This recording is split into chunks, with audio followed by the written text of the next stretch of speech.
Hey, everybody. How is everybody doing today? Rolling right along. So thanks everybody for coming. So today we're doing our first, maybe of many. I don't know. We'll see how this goes, right? And if people like it, we've got some ideas for doing some other top 5 lists here. But we're doing top 5 RPGs that we really want to get to the table. What did I put in the thing? I put we are desperate to play. Yeah, top 5 RPGs we're desperate to play. That's just to feed the algorithm, you know. Hi, Chubby. But yeah, good times.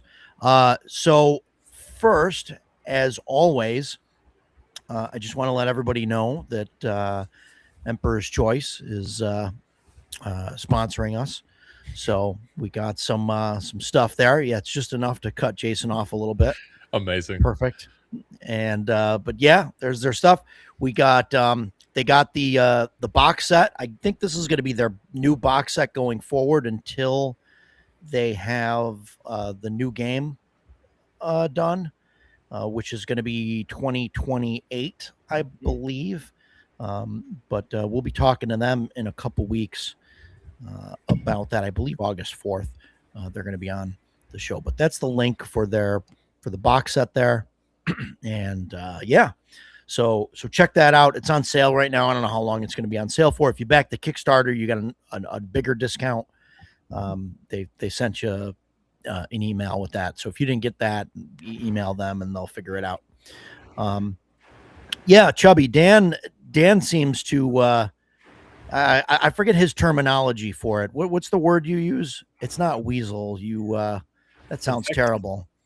No, Infect's not it. You managed to get on to like a bunch of different shows. I thought it was Weasel. Maybe it was Weasel. You managed to weasel your way on to. I weaseled my way from chat shitlord to stream shitlord. Yeah, so. Yeah. I didn't even know how you got here. I just one day you just started showing up on the stream. I don't know.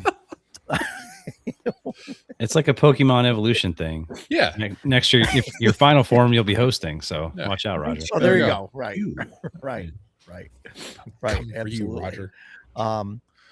So yeah. Oh, Bloodworth. Hey, thanks for stopping. I'm not so much craving to play any particular game system, but more so a game system run by a particular GM. Oh, thanks, Bloodworth. That's a good list.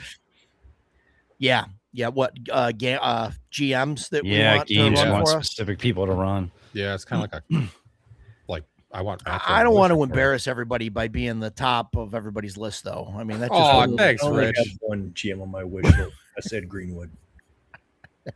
Yeah, there you go. Yeah, that would be really cool. I met him very briefly at EdCon last weekend. Yep, he's awesome.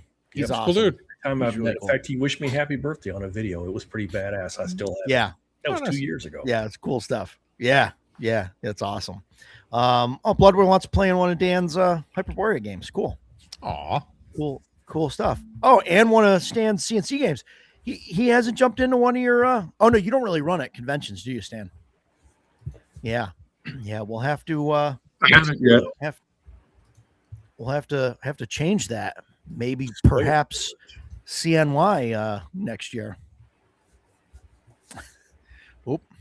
You scared him off. Scared him away. Scared him off. So he's in the middle of doing some stuff. I don't want to say what he's doing and stuff just in case. But no, he's assembling his list. He's kind of in the middle of stuff. Yeah, he's still hand effect thing there. You sort of really called attention to it. Still assembling list. Want to play more Rogers drinking games. I think you were already there Saturday for night. Those. Yeah. You guys were there for that. I think Bloodworth, you were the one that I think you outstayed me. So yeah, Stan, good job on that. Dodging the questions there. Yeah, no, sorry. So what I got one thing in the mail, came in the mail yesterday. It was either yesterday or the day before. And it was this. It's got one of those illegible covers. Excellent. Which is fantastic. That's the thing. It's obviously it says Amaranth. Amareth. Obviously, you can read it. It says it right there. I actually thought it said armpit. And said that, I was like, oh, okay, I'm not alone. Good. Yeah. Yeah. It's a sample setting for Dragonbane. It's set in like a different dimension, and there's a whole law and chaos war going on, and there's demons and mutants and stuff running around, and it's just kind of like a crazy little sandbox setting. It's got a cool map and other stuff, and it's a pretty decent book too. I don't think it's a print on demand, because it's got the linen finish cover, and I don't know if you can get those POD.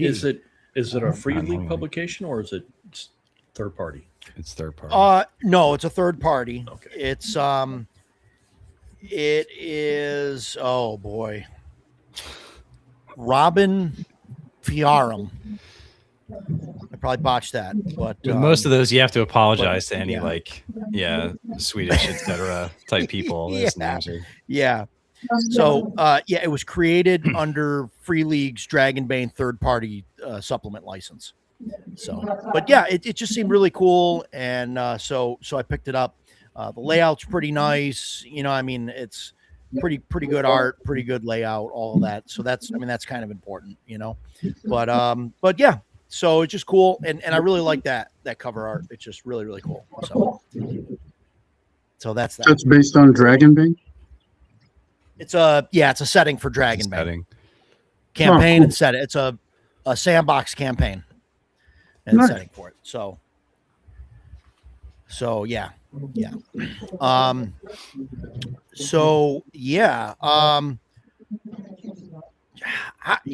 Jeff, with a game like Hyperborea, it's not the GM that kills players. Thank you, Roger. It's the players. The players do it to themselves. I rolled the targets for those attacks in the open. Okay, I didn't select. Paul, it's interesting that you bring that up. You might be right. 12 of them are going to be D&D. Keep track if you want, because I'm curious. I'm curious to know how many are D&D clones. So these guys here, what I basically told them, right, and kind of the discussion that we had was, let's do a top 5 list. And now I told them probably, go out to top 10 if you can, just in case. If there's time, we'll talk about 6 through 10. And then if there's time after that, we'll talk about runners up and everything that's beyond that. But I wanted to do at least top 5 and see how it goes. So we'll go 5, 4, 3, 2, 1, right, going around. But now basically I told these guys just games, right? Not systems, not settings, right? So, I mean, settings can be part of it, whatever, but like, we didn't want to list like the same game multiple times with just different settings and all that stuff. So I just wanted to do games like systems. So that was kind of how we set it up originally. Now, me personally, when I was making the list, I found it difficult. I've got a list of about 40 games that I want to play, and I was easily able to get that down to like 20. And then trying to get like a top 10 out of that was difficult for me. So I tried to line everything up the way that, I thought it should be. And what I ended up doing is, because I definitely, I ended up dropping down anything that I have ran or played. And so in my top 5, there is nothing that I have run or played in. Same. I think anyway.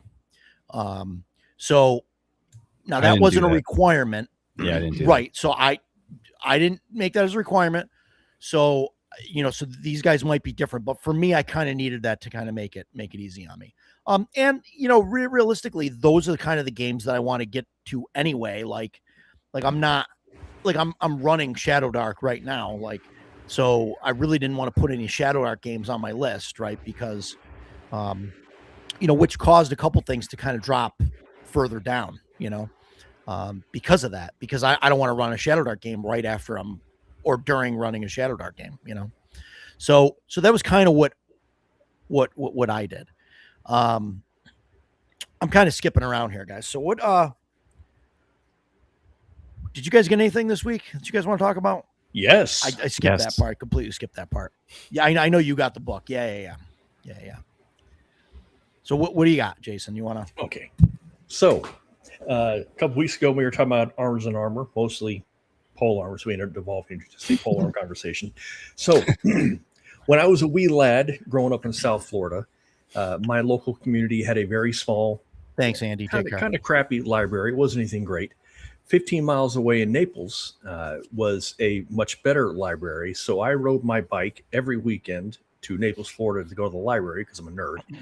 And I studied this book. It is 680 pages of weapons and armor greatness. And on page 427, I have an illustration to show you. Oh, you found it. There are over 6,500. He remembered that page number from his youth. I did, actually.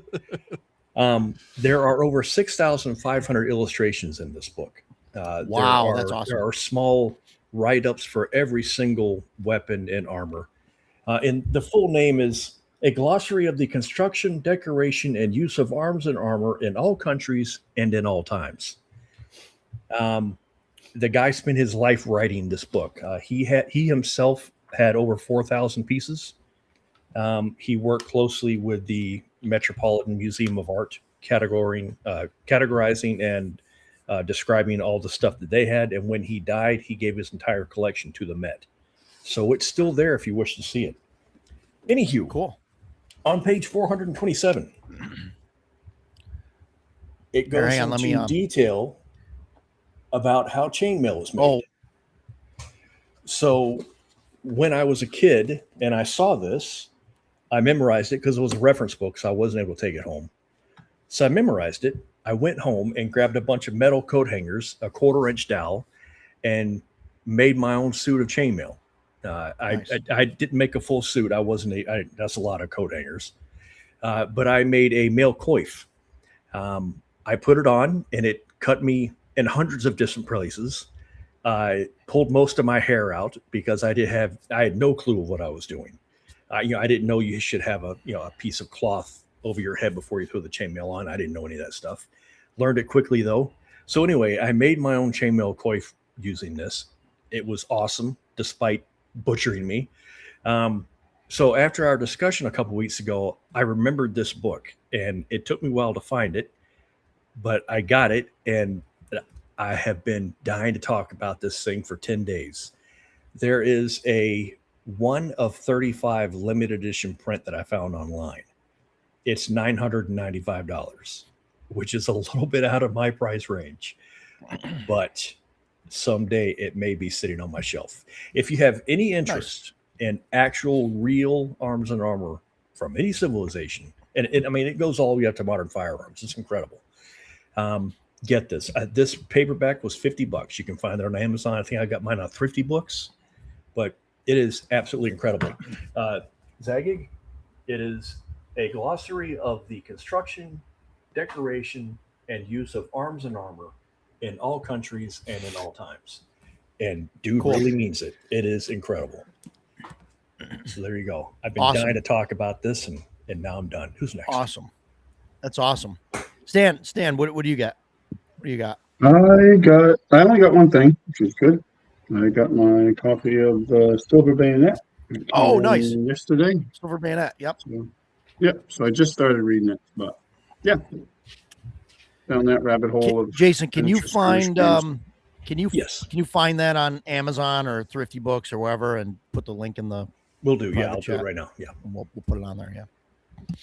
It's about to be a cool. Yeah, that's awesome, Stan. Medieval weaponry encyclopedia. Yeah. That's good stuff. Yeah. I don't want to see that at the table though. Game table.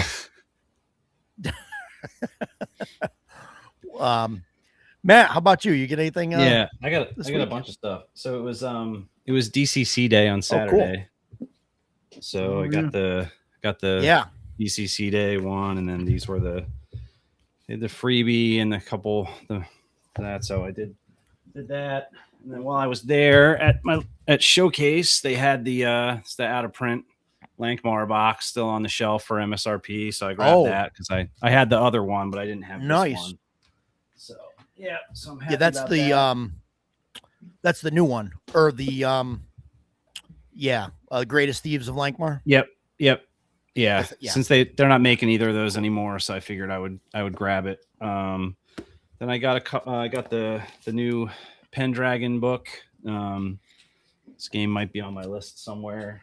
And then I got a Kickstarter that came in, which is the Free League Invincible stuff. Oh, mine didn't show up.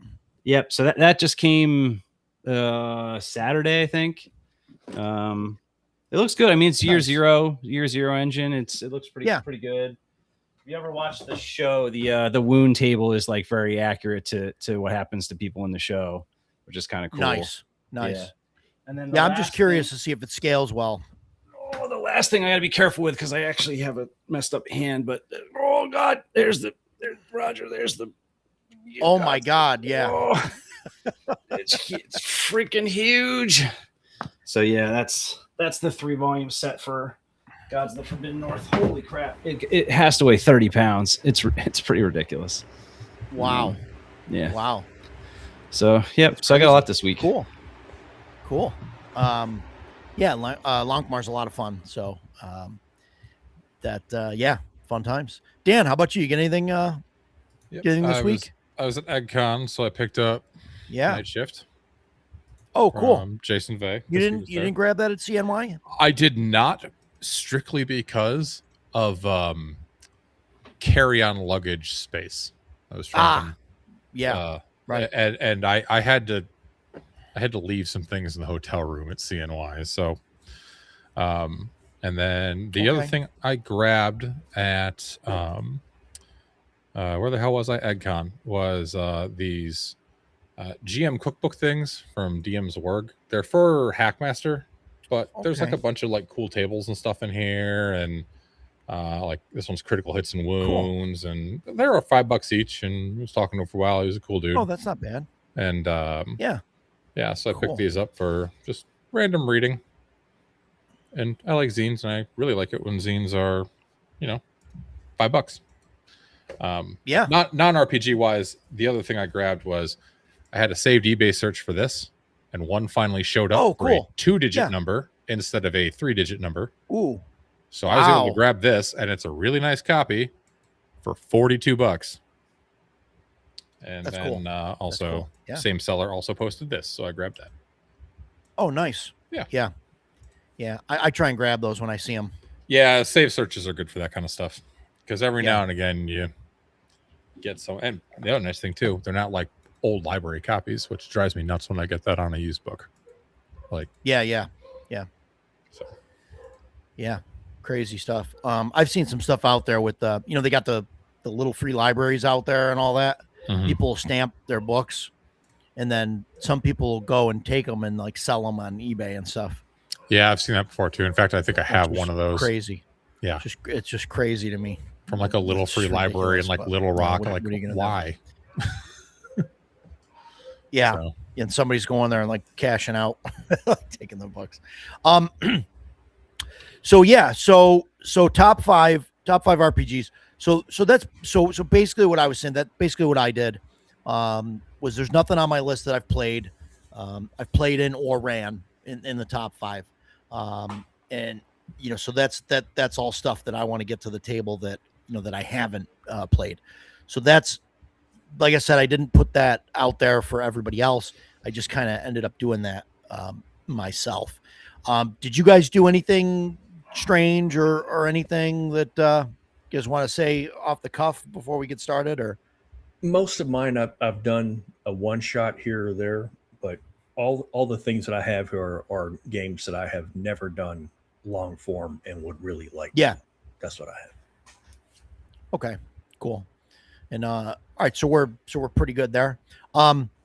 So we'll just do 5 to 1. We'll start. We'll go around in a circle, and we'll see where it goes and where the discussion takes us, and we'll see if this doesn't take 19 hours to get through, and we'll go from there.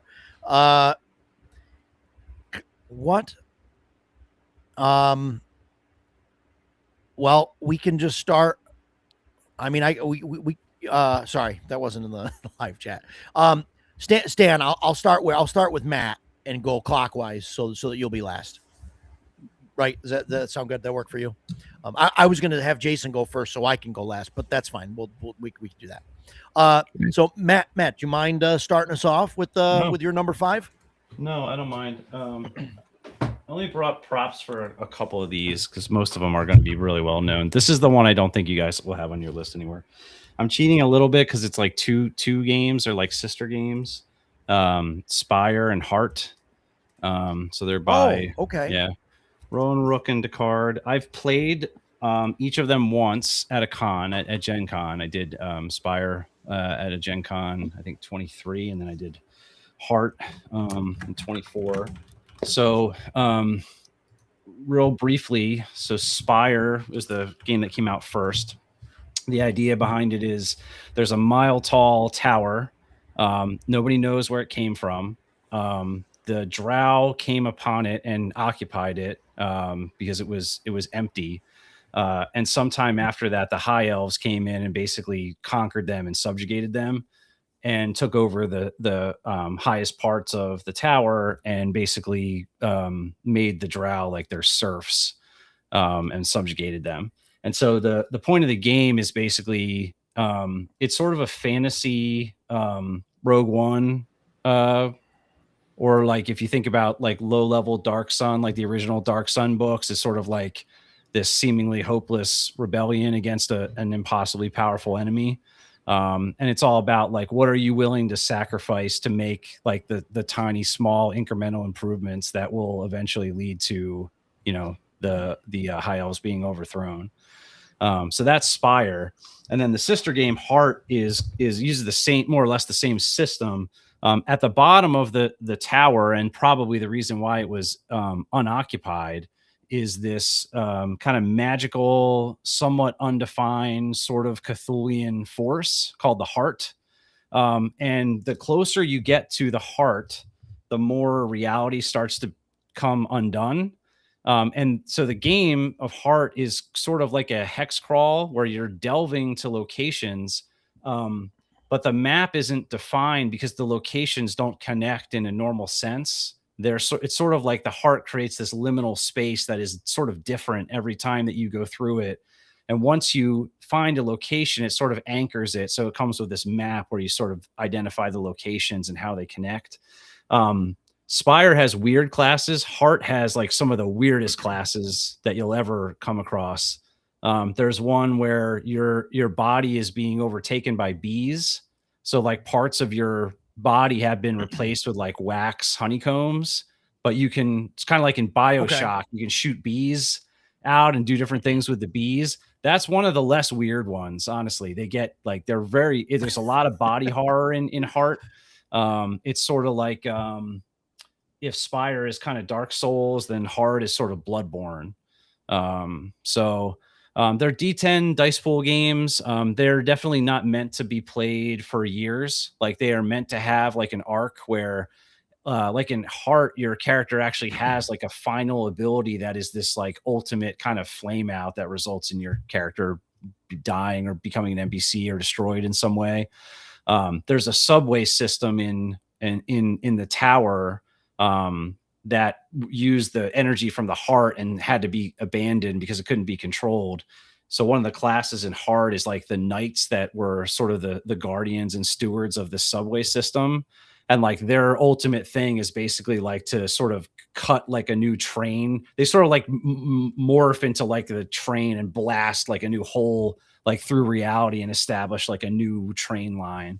So it's stuff like that. So it's neither game is kind of meant to be played forever. So kind of weird games. I really enjoyed the times I played them. They're like themes that I kind of like, sort of the body horror, liminal space, dungeon crawling thing I think is cool. Kind of like a Darkest Dungeon, Bloodborne kind of thing. And then Spire, like the whole sort of Rogue One Andor, but in a fantasy world is kind of neat and sort of, like I read those Dark Sun books as a kid, and those were kind of impactful on me, and this kind of gives me those vibes. It's like obviously we're never going to be able to overthrow these like sorcerer kings, right, or whatever in Dark Sun. And so this is the same kind of thing. It's like this impossible fantasy enemy that is way more powerful than you, but enough rebel cells striking in enough different ways can slowly but surely sort of turn the tide. So that's kind of what that game's about. So I think it requires like a very specific group, and it's definitely like not a super mainstream game. So I don't have a lot of hope that I'll ever actually get to play like a short campaign or anything, but the one shots I've played have been awesome. So that's my number 5. Cool. Yeah, Chubby mentioned earlier that it would be great if people could actually point to a specific aspect of the game they're looking forward to beyond visual identifier. Yeah, and that's exactly. And I think that's. Did I do that? Yeah. No, I think you definitely did that. I think that's totally that's good. Yeah. Okay. All right. Shadow, I'll send you that link later on if you have it. All right.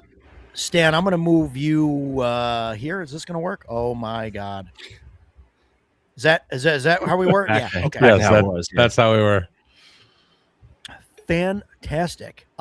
Yeah. Wow, Matt, you weren't kidding when you said something that wasn't going to be on anybody else's. Yeah. And it's not D&D. It's not a D&D clone. So there's one. Yeah. Right. And I'm keeping track of the system, so I just wrote down D10 dice pool. But so when you guys talk about if you know what the system is, just let me know. So I'm keeping track of everything. Yeah, it's a D10 dice Dan, pool system, yeah, D10 dice pool. Yeah, I got it. Thanks. Dan, what do you got for your number 5? Numero uno. No, number 5, not uno. Oh, sorry. No, number 1 on the list. How'd that get there? Mythic Bastionland, actually. So I've heard very good things. Hey, look, it's me. Okay.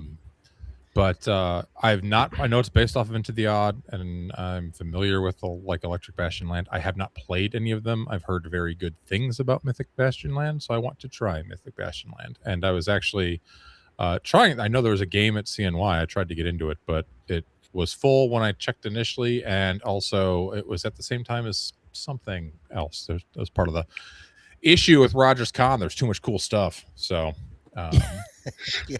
But like I'm interested in the system. I know it's like kind of OSR-ish, but I'm not overly familiar with it. But the thing that I think is super cool, aside from the art, but rather than having a bunch of classes, there's just 72 different knights you can pick from. So there's like the Bloody Knight. Oh, okay. And the War Knight, and the Willow Knight, and just like all this cool stuff. And like, so when you're in a game, people can't pick the same knight. And I believe, and if someone knows more than I do, feel free to tell me, that the there's like a seasonal system, right, where you can like get old and die, and then you have to leave your land and your holdings to another knight. I'm pretty sure, and I thought that was cool, because one of the things that I think doesn't really get played enough is like domain type stuff. So I thought that was cool. So yeah, my 5th, since I did it in reverse order, is Mythic Bastionland. And just because since everybody has been memeing on me, no, my list is not all Hyperborea, because there's only 3 editions of Hyperborea. And Roger told me I couldn't do that. So I don't know who Dr. Drew is. That's Don't worry, Ryan. We didn't get to Jason yet. Yeah, Mythic Bastionland is a good choice. Yeah. That's all I'm going to say about it for now. That's a D20 system, right? It is. It's a roll under. Yeah, it's a roll under. It's like it's got right. It's like 3 stats or whatever. Yep. Yeah. So Cairn and Liminal Horror are built off of Into the Odd, which is also Chris McDowell. So Mythic Bastionland's kind of a expansion of that. Yeah, I have changed HP hit protection to guard, which was else. Smart. Yeah, because the HP hit protection thing was very confusing, because obviously in every other game since D&D it's hit points, and that was confusing for people. So now it's called guard. And there's gambits in there. Oh, sorry, I might need to No, you're fine. Like I'm happy to hear more about I want to talk about it right now. Okay. Yeah. Well, we'll put a pin in it. So my number 5 is this is something I really want to run a campaign game in, and that's Classic Traveler. this I kind of want to run a long term.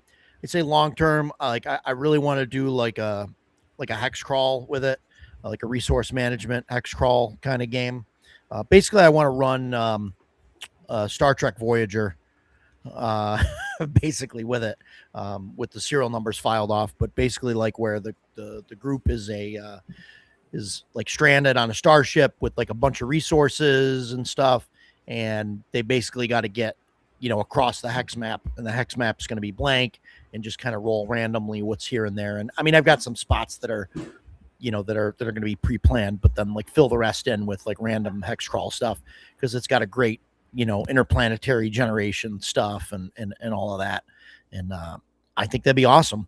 And that's the system there is it's a 2d6 system, so just 2d6 roll high, 2d6 plus a number against a target number. So it's a pretty simple 2d6 system. And I don't know, I just think it's cool and it's fun, and it's just not something that I can probably easily get to the table, but it is something that I definitely want to run sooner than later. So that's that. So question, would you use like the lore that exists for Traveler, or would you use the system and kind of stick it in your own? No, I mean, I could probably use some of the lore. I mean, I don't think it would be an issue to use the pre-made setting. I mean, I don't want to turn it into like a full blown Star Trek game. You know what I mean? Voyager I use as the example, but basically like, hey, here's the map, right? You're trying to get from this corner of the map to this corner of the map, and you don't know what's there, trying to like do, resource management and figure out where to go. And, should we head towards this planet, or should we head towards this planet, or, things like that. I think it'd be fun. So yeah, cool stuff. And who knows? Like, I mean, you might find a spaceport or whatever. I mean, Voyager, they're like away from, human civilization or whatever. Whereas this, like, you could find, humans or whatever, because you're randomly generating stuff. So you never know what you'd find. So, but yeah. Hey, welcome from Brazil. Yeah, Shadow. Wow. Traveler, I don't think I would, like I said, I wouldn't translate it, exactly. I guess I just use that as an example of the play. It feels like maybe more of like a Firefly kind of thing to me. Yeah, something like that. Like I said, I said the Voyager thing, and all I mean by that is just no, I know what you mean. Yeah, we talked about loaded with resources. Yeah. Yeah, it's like sure a West. Else understands. Yeah, it's like a West Marches in space, basically. West Marches in space, perfect. Yeah, that's the way to say it. So yeah, good stuff. So that's that. Jason, what do you got? So when we talked about doing this, I told the group, I'm just going to say free league and call it a night. I have tried not to do that. It was hard for me to also not do that. 3 of my 5 are free league. But so the first one is Twilight 2000. Like I said, I have done one shot someone on almost all of these, but I've never played long form. And Twilight 2000, man, I mean, it's meant to be a military campaign. So it's meant to be long form. That's one of the things I really like about it. Other than, it's the typical free league production value. And I don't remember who said, it was Paul, I think. But the production value is what caught my eye, but that's not why I want to play it. The few one shots that I've done, it was really easy for me to just dive right in and picture myself walking through a blasted forest in Poland, headed toward the Soviet border or headed away from the Soviet border. I was born in 1971, so I grew up in the 80s and 90s, and the Soviet Union was the big bad, especially since I came from a military family and I joined the army. So it was always interesting to me to see this through that kind of mindset. Another game that I really like is Recon. That takes place in Vietnam. That's a Palladium game. My grandfather was in Vietnam. My dad missed it by that much. I grew up in the 70s again, so Vietnam was right there. So this military type thing is always like in my peripheral. This is something that I would really, really like to play. The reason that I haven't pushed Roger to run it, even as a one shot, is this is not a game for Roger. One, he's worried that he said this. He's worried that I would kind of nitpick him, and as much as I say I wouldn't do that, I might. I worry about tactics, and I want the tactics to come into play when we play these kind of games. And man, tactics will make or break your game in Twilight, because you're fighting human enemies that are just as smart as you, have the same capabilities as you. So it's really about how you maneuver and your reaction to given events, more than just see the orc, kill orc. It's much more nuanced than that. You're dealing with a civilian population who's been destroyed by this World War III scenario. So that's why I really want to play it. I have the original version sitting on my shelf behind me. I loved it, and I've played this one, the Free League version, a couple times, and I've loved it every time. There's really nothing bad about it. The system does not use Free League's typical Year Zero engine. I think it's a modified Year Zero, like it uses the 1 through 0 or the 1 through 10 initiative system. It's got really cool dice that I like using. Every time you fire your weapon, you roll these dice based on how am I doing semi-automatic, burst, or full auto, and that determines how many rounds you have or how many you've used. And that one of the things that I really like about this setting is, in most games I try and play a ranger, and I've got a bow and arrow. Most DMs don't care if you keep track of your arrows or not. It's just you've got arrows, fire away. With this, there's no resupply. So the only bullets you have are what you're carrying or what you find or what you capture. So like every single bullet, every single caliber, you track down what you've got. And, that gets into the kind of thing that I really like. So that's why it appeals to me. It would be higher on my list, but I've got a great list that I'm looking forward to share. So that's my number 5. There you go. Cool. Yeah. Yeah. Like I said, we've talked about this off stream, man, and I'm streaming stuff, but yeah, like my biggest thing is I don't have, I don't have a military background or law enforcement, anything like that.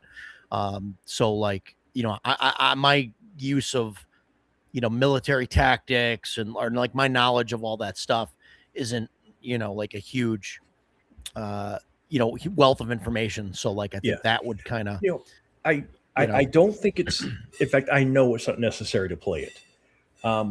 When I was at Fort Lewis, I was in a really tight group of gamers, and we used to play Spycraft on the weekends. And Spycraft is like James Bond on steroids. I love Spycraft.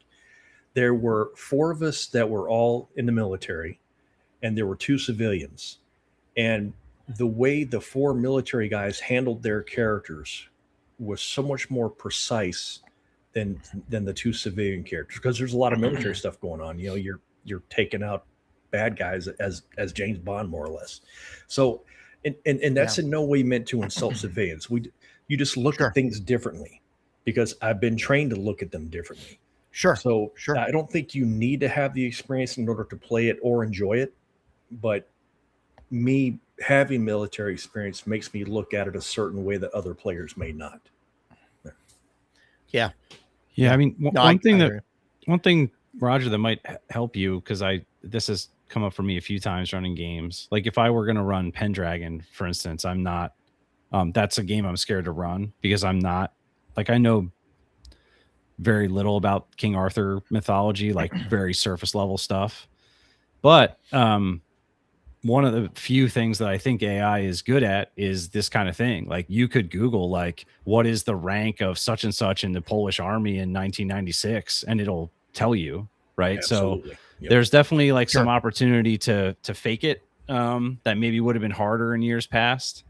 Not that I'm saying if it's not the right game for you, it's not the right game, but like that's something like I've definitely thought about that over the last like 6 months as those tools have gotten better. Like, hey, you know, like the One Ring would be another one where like I would want to play it and not run it because I'm just not like steep, you know, I have a fairly surface level interaction with the lore, but like maybe I could run it and just fake it by like using those kind of tools to just look up the stuff that I'm not sure about. So yeah, and that like when I ran Blacklight, right, like the way that I went with that was I went, you know, into Castle Ravenloft with it, so it's got this fantasy aspect to it, and you know, it's a place you're that I don't comfortable. mind. Yeah, right. And so at least it's that. But like to be like in a war, like I don't know, it just seems like I mean I could probably do it. It would just be extra work. On me, it wouldn't feel.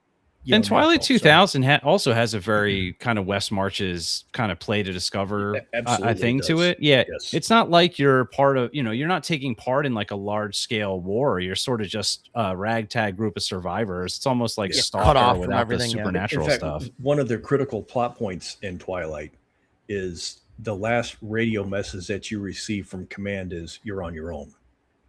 And that really, honestly, that's one of the reasons that I love it.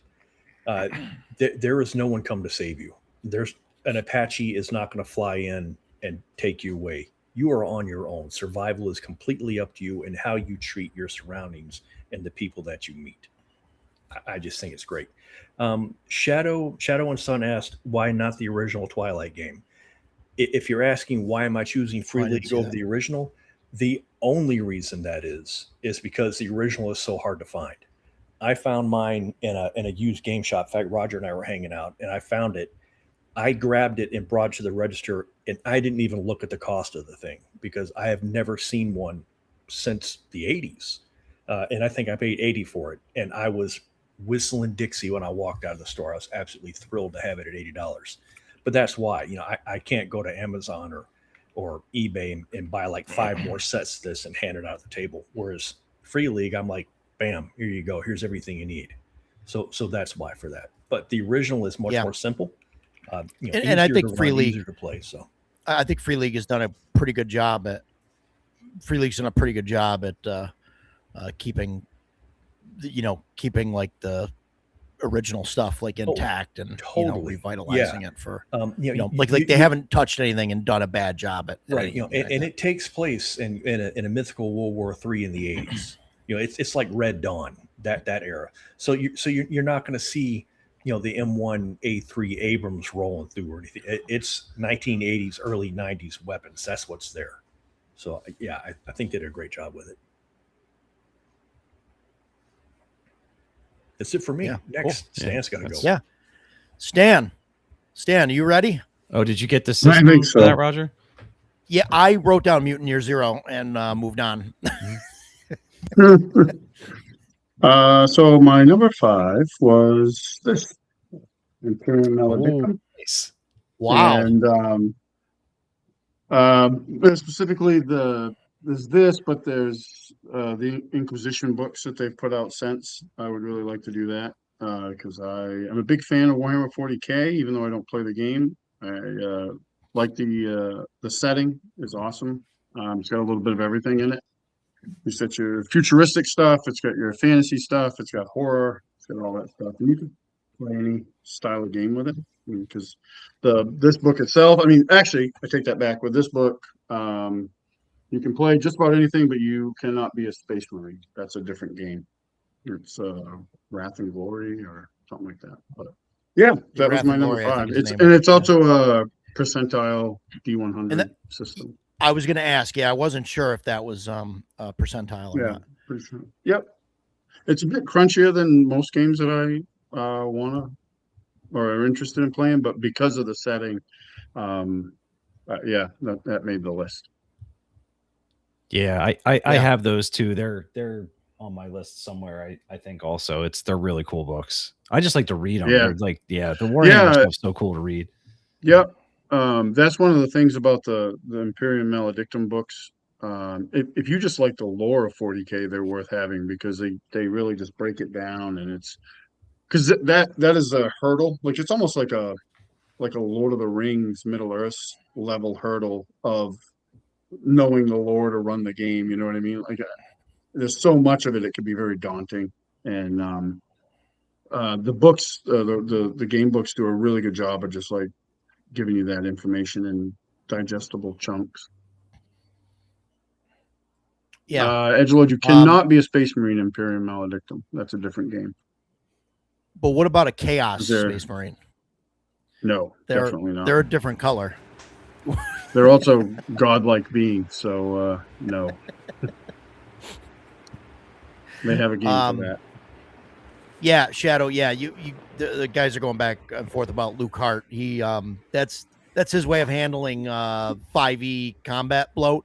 Is if the players are winning, he just puts a veil over combat, and you guys won. Okay, the fight's over.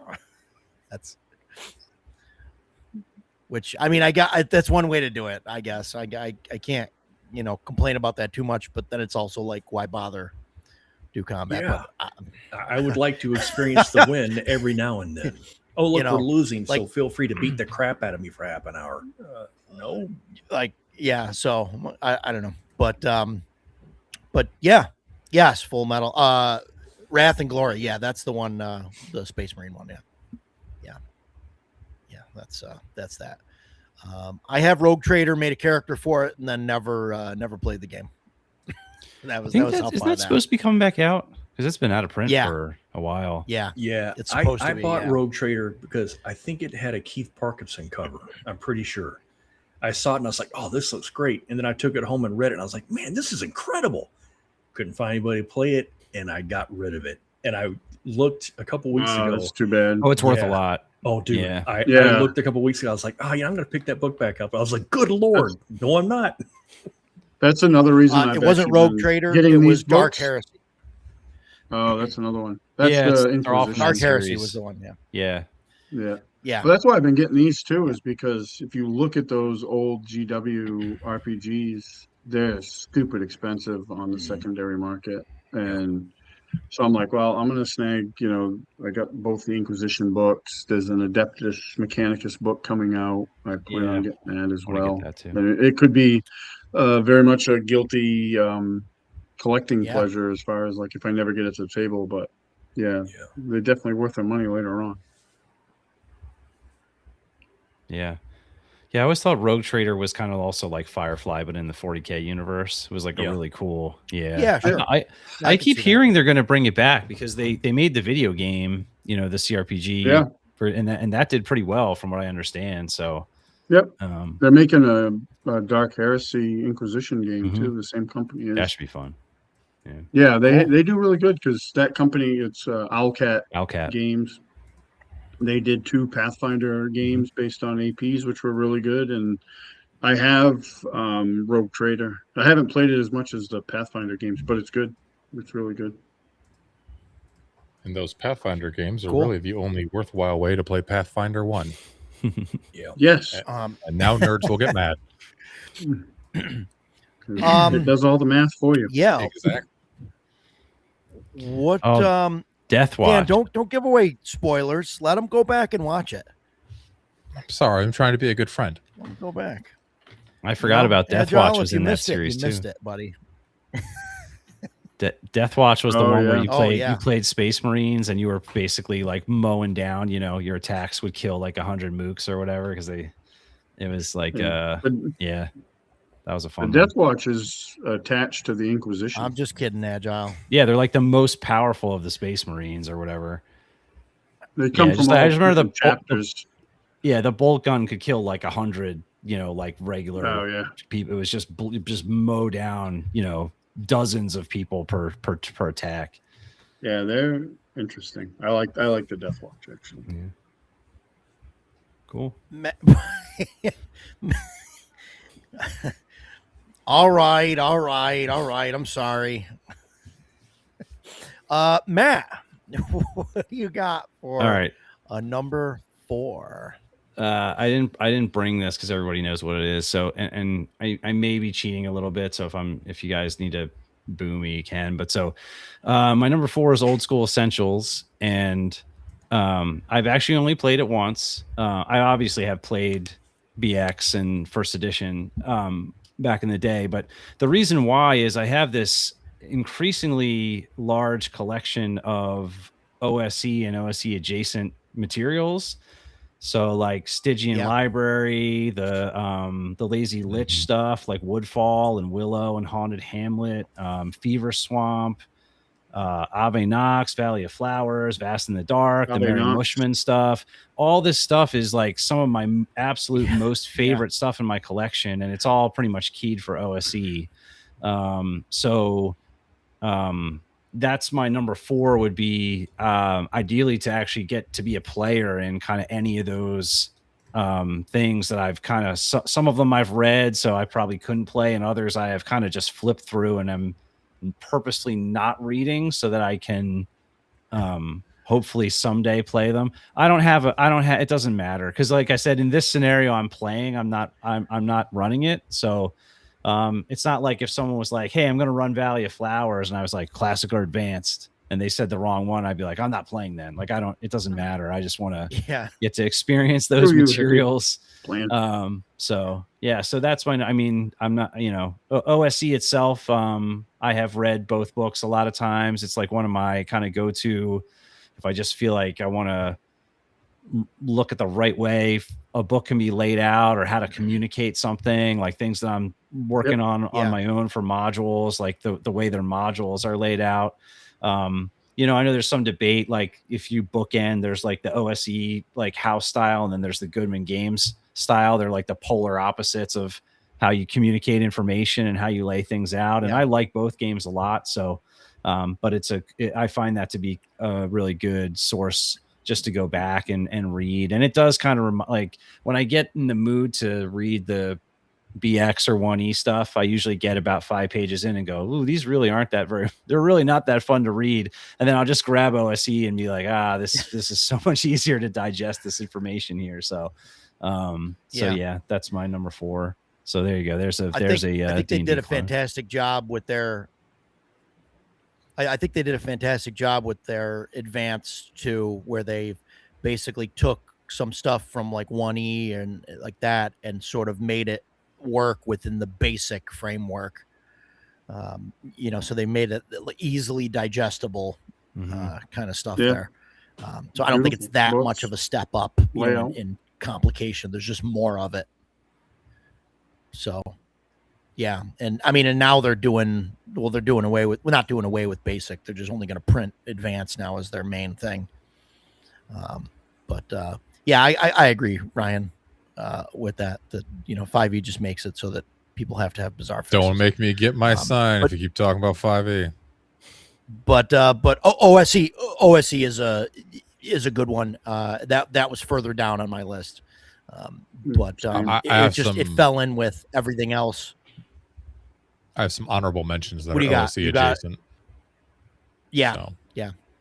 Right. Yeah, I mean, it's kind of a boring vanilla thing to pick, but it's like I said, it's really just that the game is laid out really well. It's more to play the stuff that you have. But there's so many good, like the last 5 years, there's been so many amazing things released that are kind of keyed to OSE, and I really would love to dig into it. I mean, it's a super solid game too. Like you can, like I said, it's on my list further down as well. It's great. I've only played it a little. Maybe I'll run some OSE online, and we'll run through some of that list. Yeah, cool. Nice. You find something on my list that you want to run, and we'll trade. Right. Dan. All right, number 4. You're number 4. My 4. I got it right this time. Let's see. There we go. So 7 Voyages of Xylarthen. This is an OD&D inspired game that is very popular on the classic adventure gaming Discord. So it's kind of like Sinbad sandals and sorcery. There's some Arabian influences in there, so I'm interested in the setting. But there's also a mega dungeon for it, and this is why I want to play it. I want to try this mega dungeon out. So it's I think 6 levels, a couple hundred rooms. It's called the Hollow Cloud. It's a floating castle in the sky. And I've definitely been on an OD&D kick lately, and like OD&D clone type games and reading through them. And when I was reading through Seven Voyages of Xylarthen, I was like, I want to play this. So I'm going to try to find a way to play this year. I'm intrigued. I think it would be awesome. Edgelord says I am right, so therefore I am right.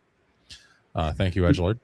But it is an OD&D clone, right? So we all know it, have played it, experienced it. I don't think there's going to be anything like, super crazy mechanical wise to glean from it. But I'm interested in the setting. I'm interested in the mega dungeon, as I said. And, one of the cool things is when you do play a lot of like D&D style clones, you can usually pick up cool house rules to steal. So the PDFs are on drive-through. The books themselves are on Lulu if you want to get them, and they're cheap. They're like $10 each or something like that. So that's my number 4. Nice. Yeah, OD&D is like on my long list. Like OD&D and all of that stuff. Like actual, I didn't actual proper OD&D. Yeah.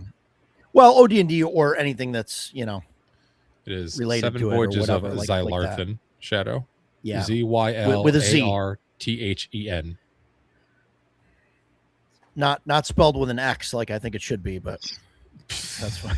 What do you know? That's fine. Oh, X card's been thrown.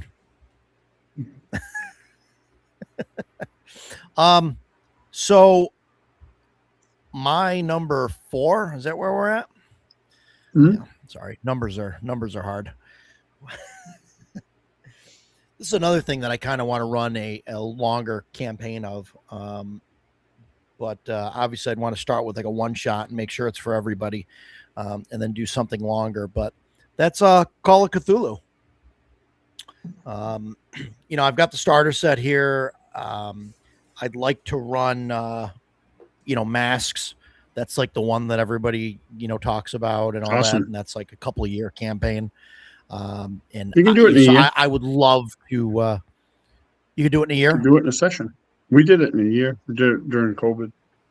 Well, do it in a session. I mean, you're skip to the end is how you do it in a session. Or you just get murked right off the bat because it is Call of Cthulhu.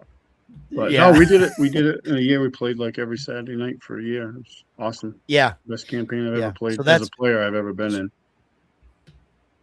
Yeah, so that's definitely something that I'd want to that I want to do. And like I said, I want to run the one shot, but I want it to lead into a longer game. And like I don't know, for me, like I've always ran like D&D and D&D clones and all that stuff, and so that's hard for me to get away from that. So like I would love to run all this stuff, but I really don't want it to interfere with my normal weekly game. So I would have to have a second game, and that's going to be hard to set up a group for and have the time and all of that. But I'm going to try and make the time though.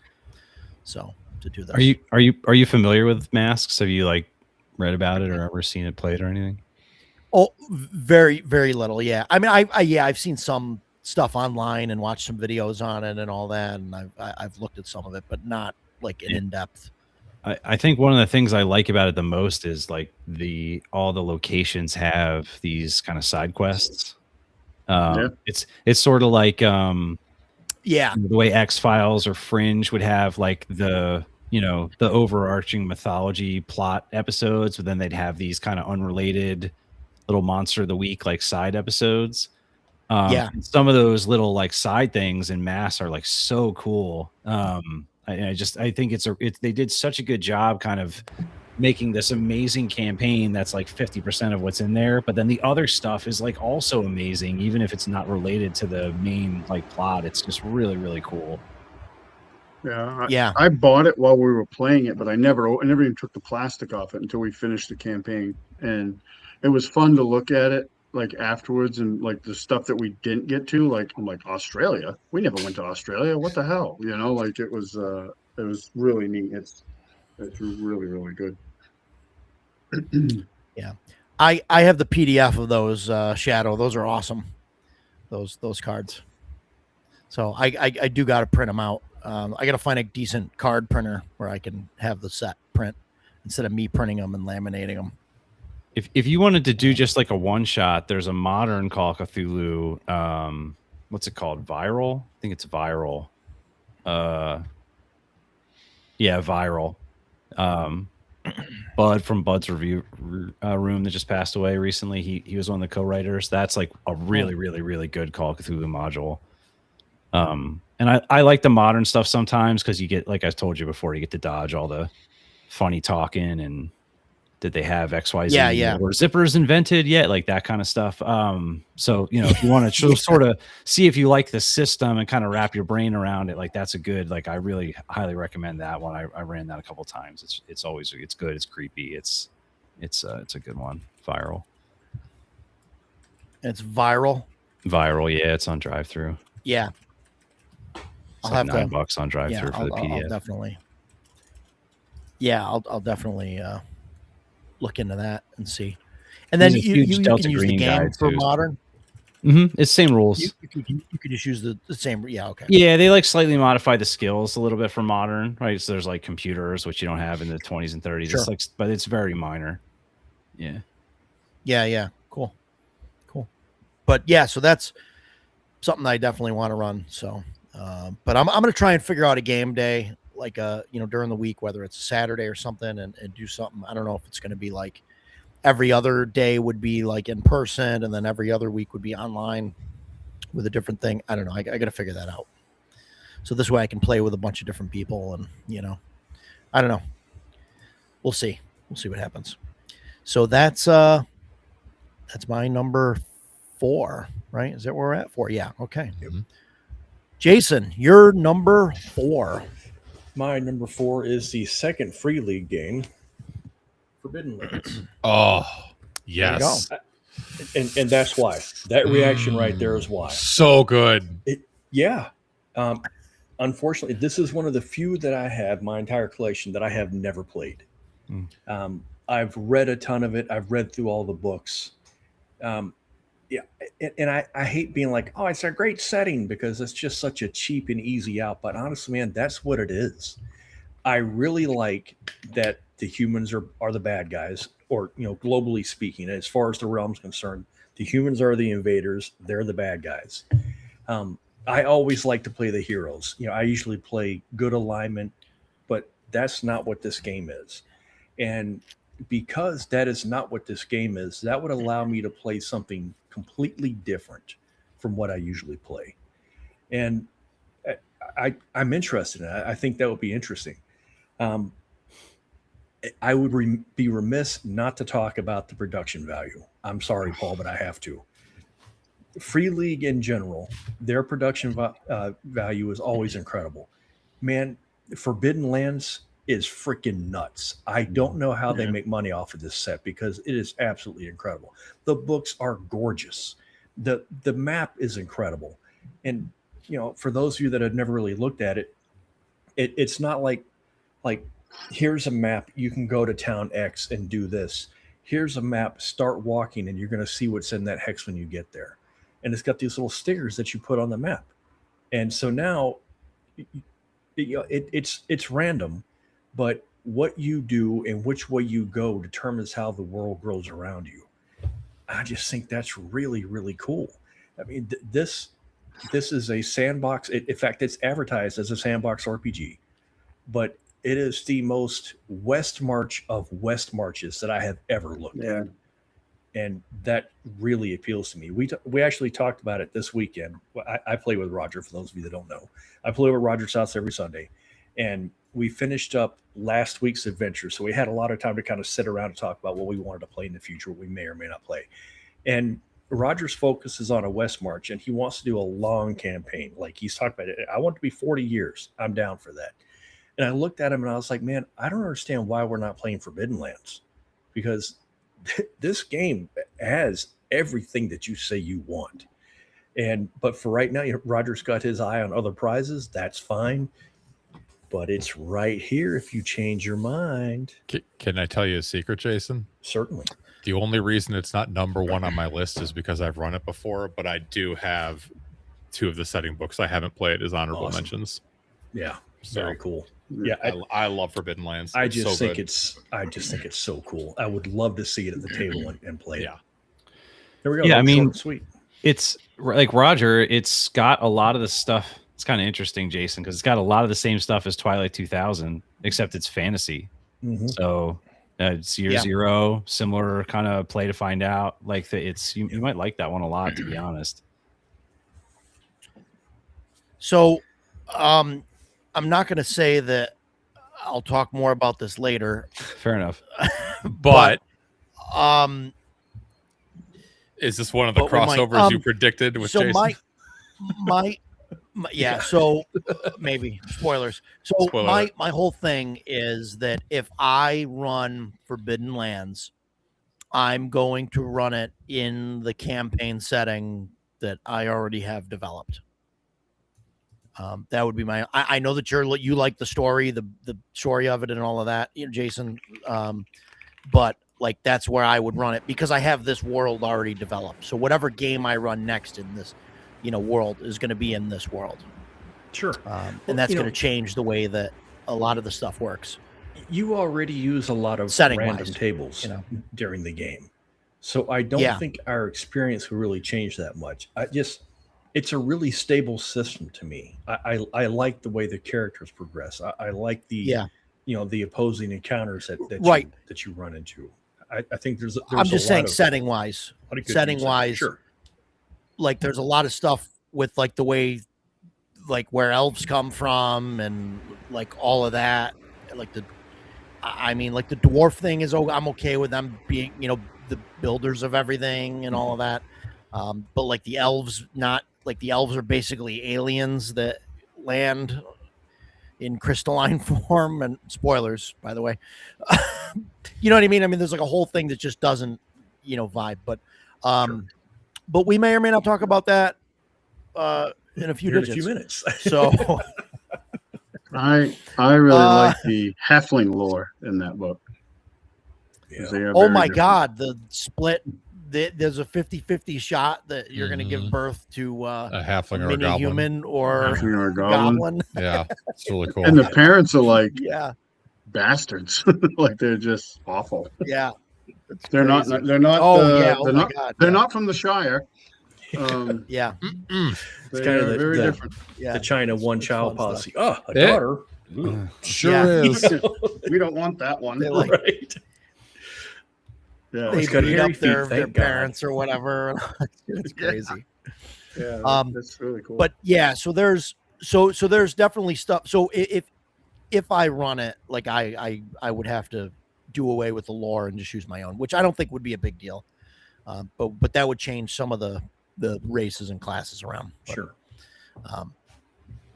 But that's that. So Stan, they may be just sorry, quick go ahead, from the it's a last comment there about whether they're still making stuff for. I mean, it's been a while. Like it's still in print, most of the stuff anyway. Although certain, like the dice have been hard to find. They go for like $50 or $60. They can be expensive. Yeah. So I don't care about the dice though. I think you need to have the different dice because you need to know whether the weapon die rolls a certain thing, but it's only white, red, and black dice. Yeah, like there's ways around it. I can buy white, black, and red dice in bulk. But I mean, the point is that they don't. So the dice don't come with the box set, and they're not in print.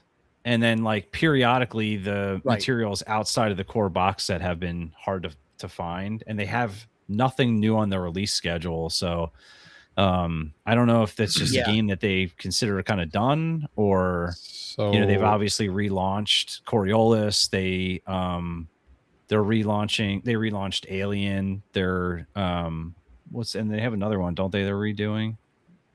I feel like there's one more. They're redoing Symbaroum. They just did Symbaroum, that. Right. Yeah. So to that point though, when I was at GaryCon, I bugged the shit out of the Free League rep about Forbidden Lands, and she did say they will be doing a reprint of it possibly as soon as second half of this year. Nice. I don't know if that just means they're doing a print run or if they're doing the Symbaroum thing and doing a Kickstarter and all that, but she did say a reprint was coming. So okay. Cool. It's entirely anecdotal from a random idiot on the internet. You're welcome. Yeah. Stan, you're number 4. My number 4 is Shadowrim. Shadowrim, nice. Yep. Big fan of Skyrim. Actually, just started playing it again, so I've been. I saw you playing Skyrim earlier. Yeah, that was me. I was playing Black Flag, and I logged on. Oh, Stan's playing Skyrim.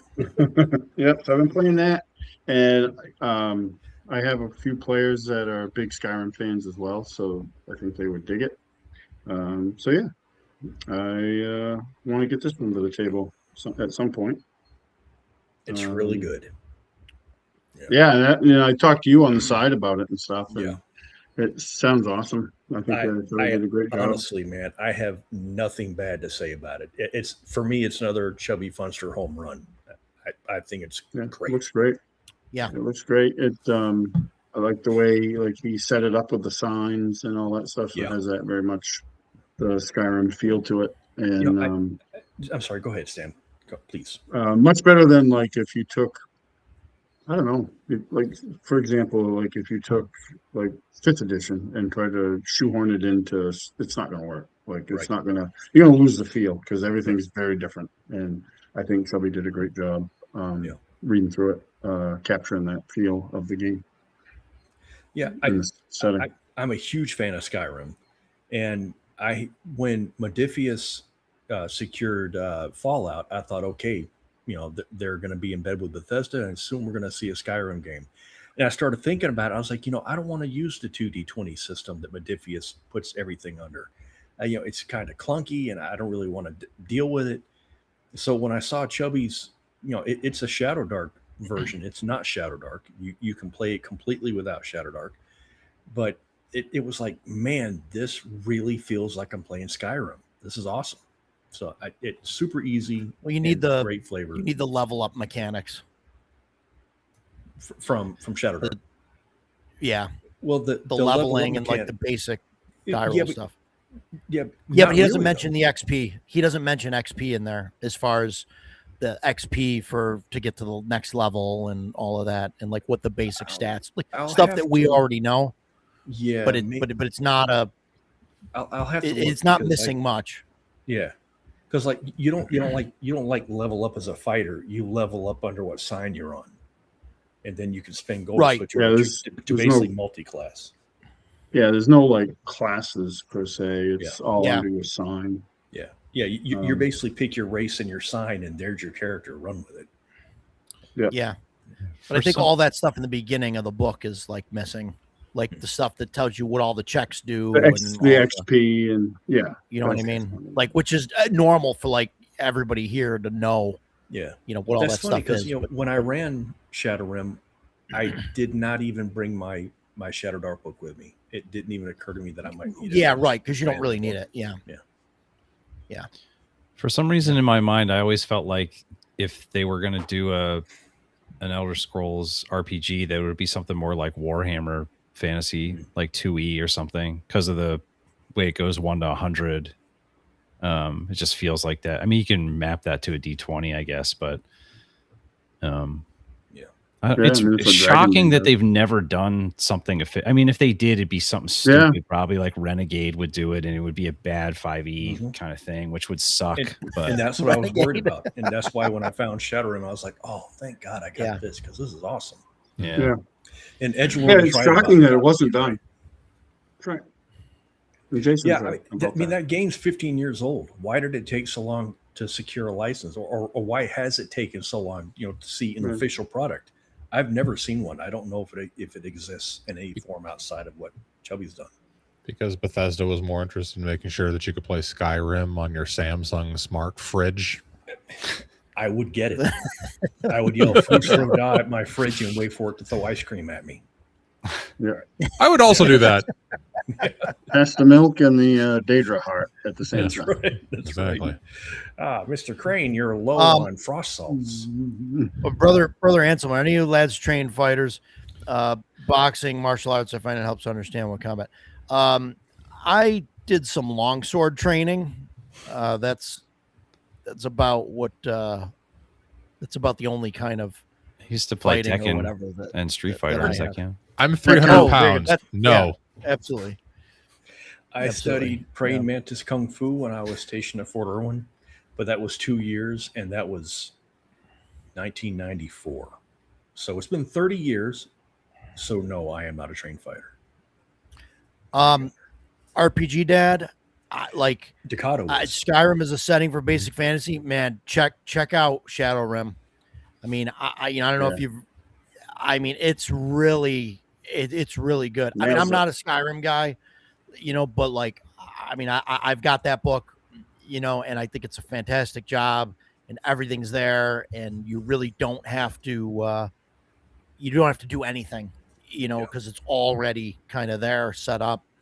The random kind of encounter charts and stuff are already, like, everything's loaded with stuff that you could use, and I mean, I think it's just fantastic. So I would definitely check that out, even if you're going to run it at Basic Fantasy, which I wouldn't. I'd just use that. I mean, use it for all the information that's in it. Yeah. So, and Dad, there have been a couple of Skyrim board games. Some have been not good at all. I have one that I absolutely love. In fact, I played with Roger, and I kept looking at him and saying, "Man, I feel like I'm in Skyrim." It's really good. It's also it's very. The problem is the the 45 minutes that it takes to set up to play an hour game. Yeah, and that goes away if you could leave it set up. Yes, exactly. But having to separate all the decks and lay everything out and count 10 cards down and shuffle these and all of that and it's different for every. That just gets. Really, really old. Play it the night before CNY this year, but Edgelord was not able to make it, so I didn't bring it. Edgelord bailed. Next year, we're gonna do it, man. I'll believe it when I see it. We were also supposed to play Blacklight the night before CNY this year. Anyway, Matt has got a number 3. All right, so number 3, this is a game I have not played at all, which is Dolmenwood.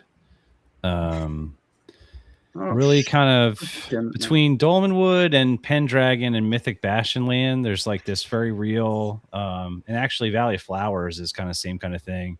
I don't know if it's like from the Green Knight kind of kick-started this, or if it was already kind of happening, but there's this very real kind of renaissance, I guess, happening in this kind of space. And I definitely think it's really cool. I mean, Dolmenwood is sort of that sweet spot of very close to OSE rules, but it's a totally different fantasy world. So you get to have all new classes and races, and then you're fighting monsters that are not. It's not an ogre or a troll or just so you don't actually know. Like things are happening. You don't know like what to do or what they are. I sort of really like that, level 1, 2, 3 D&D Shadow Dark feel of like it's fantasy, but it's also almost horror because you're so fragile and every monster hit is potentially going to kill you. And so that sort of weird kind of fairy tale fantasy space that Dolmenwood is exploring, I think is really, really interesting. And then again, I guess we're not supposed to talk about this stuff, but the production quality and just how beautiful those books are. I mean, they are just absolutely incredible. And I think he said that he spent like over 10 years working on those. And it really shows. I mean, they are just like honed to perfection as far as usability and presentation and production value. So, that Dolmenwood's definitely one that I would love to get to play. If only the books were normal size. Roger, you've done a session of Dolmenwood, haven't you? Yes, sir. With Chubby, so, Chubby talks about different stuff. I follow Chubby on Patreon, and he was discussing the lore of Dolmenwood. Yeah, I have not run or watched any of Chubby's, or read or watched any of Chubby's stuff on Dolmenwood only because I'm in the game. So I don't know if he's dropped. No, it's not. That's not really it. His question was, if you have a player that is really deep into the lore, because Dolmenwood is so huge with lore, and it's brand new. So Chubby, of course, has not read the thing cover to cover. He doesn't have it memorized. how do you, Matt? I'm assuming that you've looked at it. Roger, you playing it. Do you feel like the thickness of the lore, all this stuff that's in there, do you feel like it kind of hampers the game at all, or is it just kind of we're going to learn it as we go? I mean, I guess it depends on the kind more of a learn it as I go. Yeah, I guess it kind of depends on the sort of player you are. I mean, like I like to just kind of discover stuff as I go. I don't need to feel like I know the answer to everything. I think there's a tipping point. Like I struggle with Traveler specifically because it's been around for so long and there's so much lore and it's so dense. And you know, like there's so many star systems and aliens, and these aliens don't like these ones, and there's these fake wars that happen, and there's these different guilds, and there's so much. I don't think that Dolmenwood is like that. There might be some amount where it's helpful to understand a little bit of what's going on, but I don't feel like you need to have memorized this whole thing to enjoy it. Cool. Okay. Yeah, I would. Yeah, no, I agree with that. Yeah. I'm in Chubby's Dolmenwood game with Roger. We just started. We just had our first session on Saturday. I've also run Dolmenwood, not a lot. I think we ran 4 sessions and they TPK'd, and then my friends were kind of like, well, there are 5e kids, so they thought it was too hard. They died to Sturgis. It was hilarious. But there is a ton of lore, and when I was getting ready to run it, it was kind of imposing for me as the referee, because I'm very much a know the world and like respond to what the players do as I imagine the world would do. And there's a ton of stuff in Dolmenwood to learn if you want to do that. But I do think you can kind of peel back the layers of the onion. The book is very well laid out. I think a lot of the Dolmenwood stuff is going to wind up in the OSE reprint that's coming. Personally, yeah, I think it's going to be like, sure. I think Death's Door is going to be there. I think Roll High Skills is going to be there, and some of that other stuff. So I think you'll see some alignment across the Necrotic Gnome product ecosystem with that. But cool. I do think it's a very cool world. It is imposing to get to, but you can decode it. And one thing I will say is that as referee, one thing Chubby's doing, he talked about this a little bit in one of his Gods of the Forbidden North videos, where he kind of, it was one of the early ones, where he like basically gave jobs to the different players. Like he had like a quartermaster, and he had like, you know, like there were like 3 or 4 different things. One was like a historian of the world lore that he handed the player lore book to. You can do that with Dolmenwood, and he's kind of done that. So like he gave me the job of, I'm always the note taker guy anyway in all my games. And so in Dolmenwood, I'm keeping track of the notes in a handout in Roll20. But in addition to what I normally do, I'm keeping track of like the time passage, because Dolmenwood has a calendar. So Craig doesn't have to worry about that. He had his son, Grant, dive into a bunch of the ancillary lore, like the different types of alcohol, the different types of pipe weed, and like all that kind of like stuff that is really good for the setting, but it's probably pretty low on the list for the GM to know. So you can definitely do stuff like that. That's cool. Yeah, you know, Mike has it.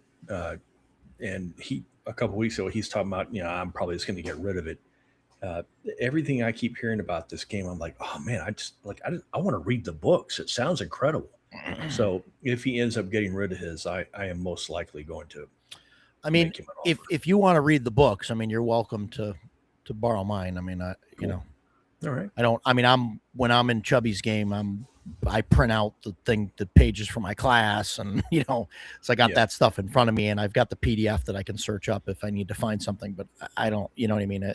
Like I don't need the book in front of me if you want to borrow it and you know, read them or whatever. Honest, there's as long as you didn't read the monsters, there's nothing you could spoil for yourself. There's so many factions in Dolmenwood, and like we have no idea which ones we're going to interact with. We have no idea how Chubby's going to play them. So like, no, and I just meant like watching Chubby's videos or like Chubby's posts, because he's probably going to post stuff that's going to be pertinent to what we're doing at the time. Yeah. And as far as like the lore goes, like in something like that everybody's new with. I'm like way into, let's figure out the lore as we play, you know what I mean, and learn it that way. You know, I know the characters should know what's going on or whatever, but like, and you know, the I'm way just trying he's to playing it, figure it out as we go. We're all humans, right? He disallowed the fairy race start, right? So that's another way to peel back the layers of the onion. Be humans, explore the wood. Yeah. Yeah, and I think that's a great idea. That's how I would want to approach it. You are new to the Fey realm. Yes. And you have to adapt to survive. I think that's or really exterminate them all. Yes. And Edgelord says I should get it, so there you go. My decision is made. That stands, yeah. So. I just wish it wasn't that's a me gripe, but the books aren't normal sized. That's my only they're A4 thing. Yeah. They're A4, Sure. Yeah, I'm not sure why they're like an inch taller and 3/4 inch wider. Because Gavin, it is what it is. British. It's just a weird thing for me. In fact, Roger opened his while I was there, and both of us had the same reaction. What the hell's this guy thinking? Why would you make the book this weird size? Yeah. What are you gonna do? Yeah. It is what it is. Dan, you're number 3, I believe. Numero Trace. Well, speaking of Mr. Jolly Fonster, Hyperborea. Oh no, Shadow City. Ooh. So I got this last year. I played a shitload of World of Darkness in the late 90s and early 2000s, like I'm sure a lot of people did. I always thought it was super fun playing vampire, but more appropriately werewolf, with my buddies that were a bunch of normal dudes and not a bunch of theater kids. Theater kids ruined vampire. Yes. And I was watching Greg run this at North Texas for Lord Mattias and Bill Harvat and Michael Putlack and Cloaker. And there's a whole bunch of people there. And they were just, I was only there for about 40 minutes. But they were having a blast and it looked awesome. And it was like, 1980s, like awesome vampire, a little bit of Blade in there, a little bit of, like good old vampire movies before they became stupid, lame sparkle vampires.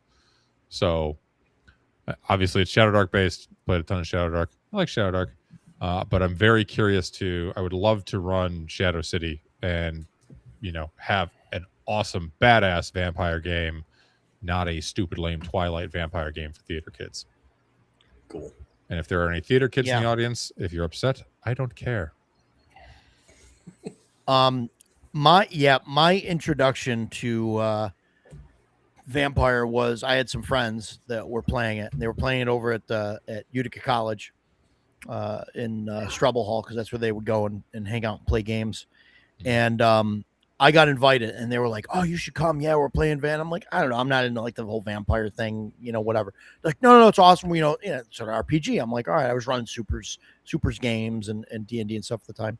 And so I went, and everybody's wearing a trench coat and sunglasses and is like talking to each other like they're in a game, and like they're all pretending to be vampire lords or whatever. And I'm like, what the hell is this? And they're like, this is VTM. And I'm like, guys, I looked at the book, like this shit's not in the book. Like, where's your dice? And they're like, well, sometimes we get to that. And like, and that's all they do is just wanted to like play pretend. And I was like, okay, you guys are fucking weird. I've been to exactly one LARP in my entire life. It was in high school. My buddy convinced me to go. He promised there would be big titty goth chicks there. It was a vampire LARP. Were there big titty goth chicks there? There were big goth chicks there. Okay, well. And they all had a charisma so he wasn't of 18. lying. There was an important adjective or noun, whatever it is, missing from what was actually manifest. Yeah. And I was sad. Yeah. So that really like turned me off, right? And so I never wanted to have anything to do with vampire, werewolf, not chameleon. What was the other one? The shapeshifter one. Changeling, wraith, Changeling, hunter, wraith, exalted. Right. So, but then Chubby's book came out, and I looked at it, and what drew me into that was the city section, the area generation tables and stuff, how he generates the factions and what's there in all the locations. It's awesome. Yeah. Awesome stuff.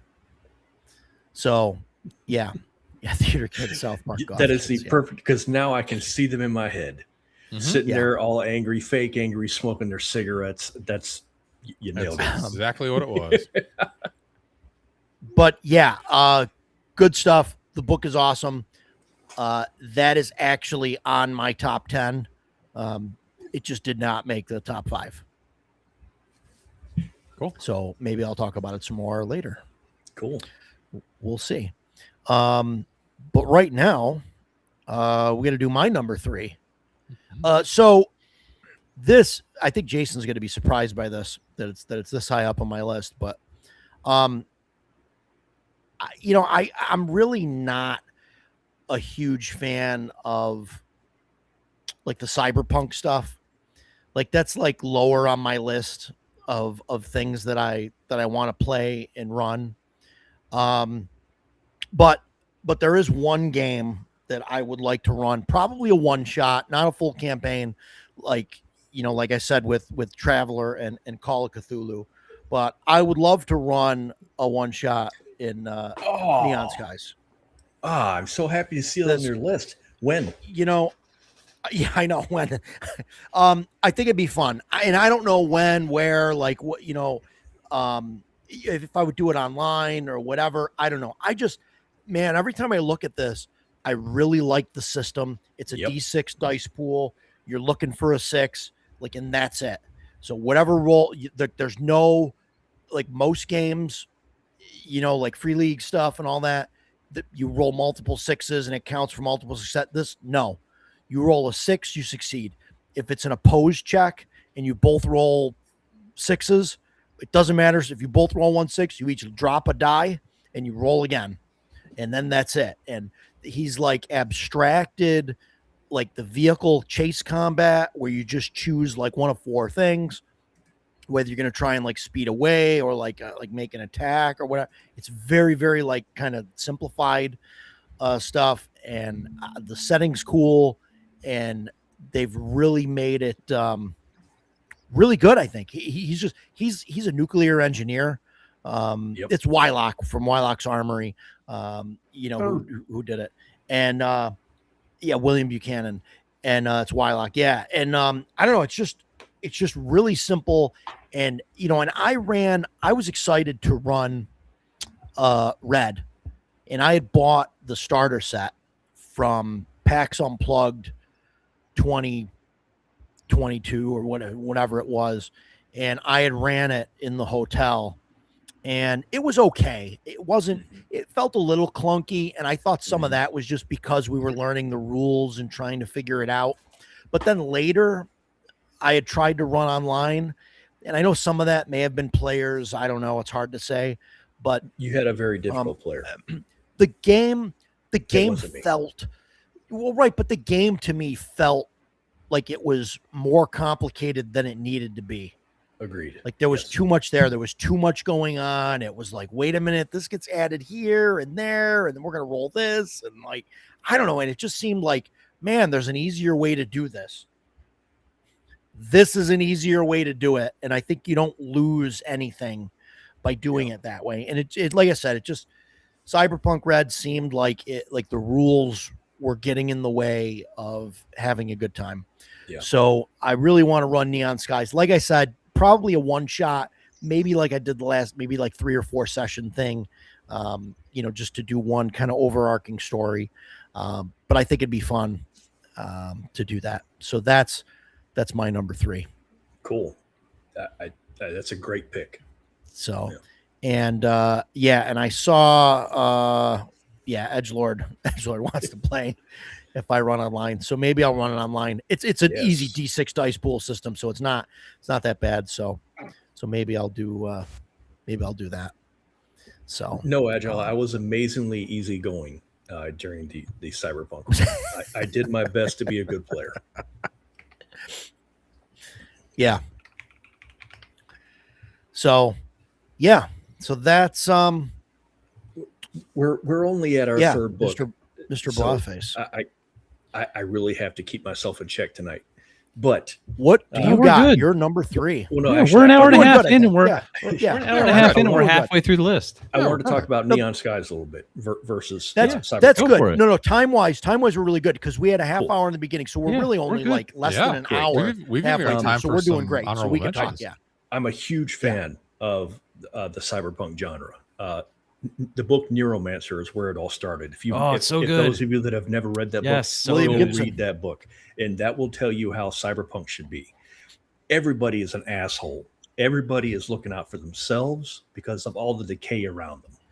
And I'm a huge fan. I played Cyberpunk 2020 back in the 90s. Huge fan of it. Loved it. Crazy huge fan of Cyberpunk, the video game that CD Projekt Red did. There are glaring flaws in that game, but it's great, and the story is incredible. So I was very hyped to get Red, and I talked to Cody about it, and I just forgot the dad's name. The guy that wrote it. Mike. Yeah, Mike Pondsmith. Thank you, Mike Pondsmith. I talked to those guys about it, and I was super excited. So I bought all in. I got everything, and I had the exact same feeling. I was looking at the character sheet, and what went through my mind was, I am too old to play this because this character sheet is so freaking complicated. I will never get the hang of it. And so I was like, and I was being serious. I was like, okay, maybe my mind's starting to fade a little bit. So maybe this complicated stuff just isn't for me anymore. But when we started playing it and nobody could understand what was going on, I was like, okay, good. It's not me. So I agree. And with Neon Skies, that, like you said, the guy's a nuclear engineer. When I started reading the book, I was like, I don't know who this is, but this cat's smart because it is written intelligently. Everything about it shows somebody that put serious thought and serious research into what he felt this dark future world would be like. It's phenomenal, man. It really is. And I didn't even think about it. In fact, I think the reason it's not on my list is because it's on the shelf behind me and I can't see it. Whereas I've got this shelf here that I can see. Otherwise, I think it would have been on my list. So I hope we get to play. There you go. Yeah. No, like I said, I think it's really well done. And, like we kind of already said, the whole cyberpunk Red thing kind of, put a downer on me running, cyberpunk sort of stuff. So just seeing this, it just excites me. And then I look at it, I see it on the shelf and I'm like, I look at the cyberpunk Red box and I'm like, ugh, but I look at that and I'm like, it's cool, Yep.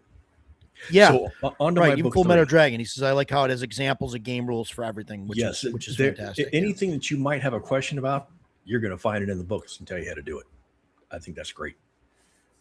So my book 3, it's good stuff, is Baptism of Fire. It's by RPG Pundit. Pundit does a lot of, his whole thing is realism.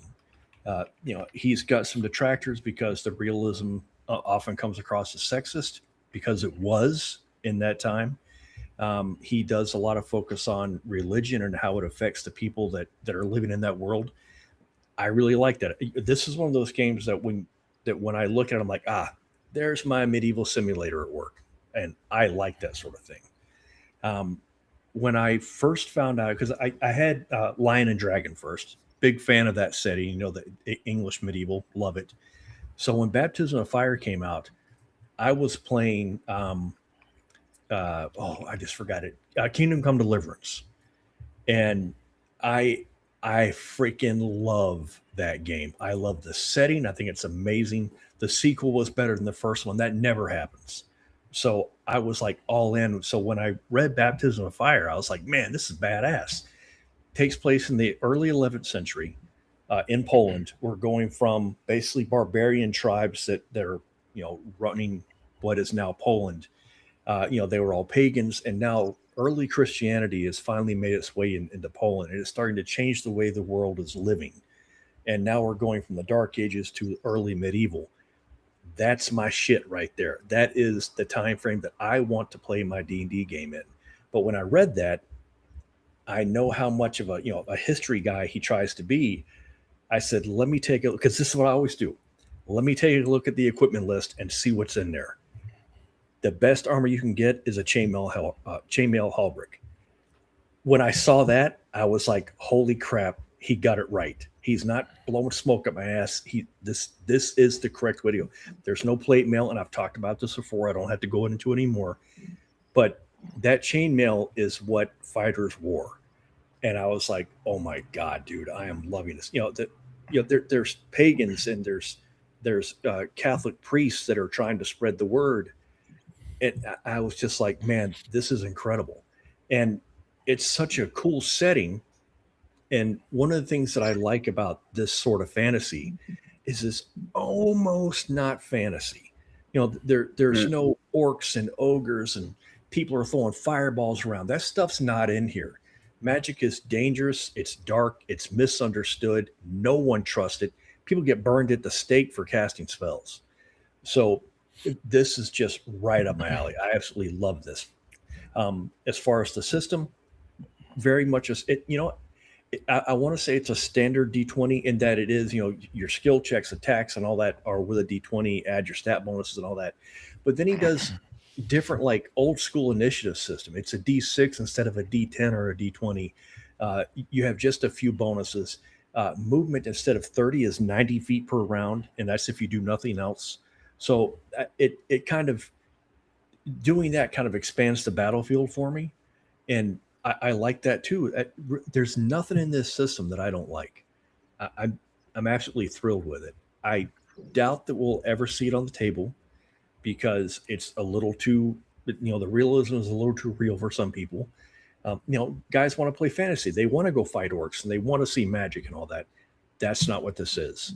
But man, someday I'm hoping I'll get to play this at the table. I really hope I do. So it's interesting because like the monsters and magic that are in it, it's based on what people believed in at the time. Yeah, it's as much really cool as it is magic. Yeah. I have that as well. And Dave Mills has a great question.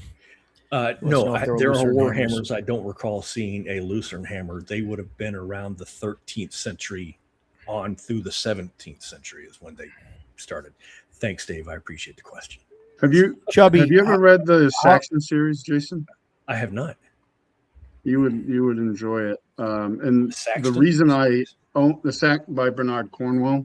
Okay. I was listening to him and I was like, I have never wanted to play a game where I jumped on a Viking longship and went and pillaged a place more in my entire life than after reading those or listening to those books. And I looked around, I was like, oh, I need something. And then on one of the streams, you held up Baptism of Fire, and I had heard of it. And then I talked to you about it, and I ended up getting it as well. And pretty much for the same reasons, I really like it. Like, I like that setting. I like that era. I like that realism that it has. It's really cool. Awesome. Well, you said Saxon series? It's about Vikings the Saxon invading Lillithorn and all that? Yeah, you talk about like it talks about like how you have the pagans and the Christians and that opposing views and stuff. It's I'm gonna have to. It's like I don't know, 13 or 15 books in the series. I listened to the first four because the first 3 of them had my favorite narrator, a guy named Jonathan Keeble. And then they switched narrators, so I'm gonna have to buy the books and read them because I can't listen to them anymore without hearing Jonathan Keeble's voice. So, cool. I loved them. I thought they were. I didn't know if I'd like it because it's historical fiction. Like it's very much in line with I think like Baptism of Fire because they talk about magic sometimes and what they believe. Like but it's not fireballs and it's like very realistic, and I didn't know if I'd enjoy that at first, and I freaking loved it. Awesome. And the series on Netflix, I don't remember the name of it, is based on those books. There's a series they did. The Vikings series? Book. Not the Viking. It's called. What the hell's it called? I only watched a little bit of it. I don't know why I fell off of it because it was actually really good. I do that with a lot of television. I just stop watching it, even if it's good. And but it's based on his books, Bernard Cornwell's books. And I've listened to other stuff that he's done too. Like he did a trilogy about King Arthur. That was freaking awesome. Cool. That was just awesome. I listened to it. Actually, Jonathan Keeble narrated that and did an excellent job. Did any of you guys ever read The Long Ships? No, I just saw that post. Is that the one you put in the thing? I just brought it up. Yeah. I think I did. That is in my probably top 5 favorite books of all time. And every time I read it, I'm immediately like, I need to play Age of Vikings. I need to play something Vikings immediately. It's so good. Cool. Baron Kaza stated that the Greeks did have a foreign plate melt. Yeah, I'll get there. What? I'm further back in the chat. Just give me a second. Oh, okay. Chubby, yeah, I got to get caught up here. Sure. Chubby, yeah, you missed out. Basically, we were talking up your VTM made good game. Yeah, Shadow City, Blood and Neon, and we did talk about Shadowrim earlier. Drag that he checked out Baptism of Fire, but doesn't know how I read it. So cool to get that back in there. Yeah. So Baron Karza, the Greeks did have plate like set. They did. And whenever we think about Greeks, we always think about Bronze Age. That the Peloponnesian War took place late Bronze, early Iron. They did have iron. They did have plate, but Baron then later says, with the Chamo versus the Gary Gygax history mashup, when most people think of plate mail, they're thinking of 13th century Gothic plate mail, the full visor, the articulated arms and legs. That did not exist. So you were certainly correct. The Greeks did have a form of plate mail. Yeah.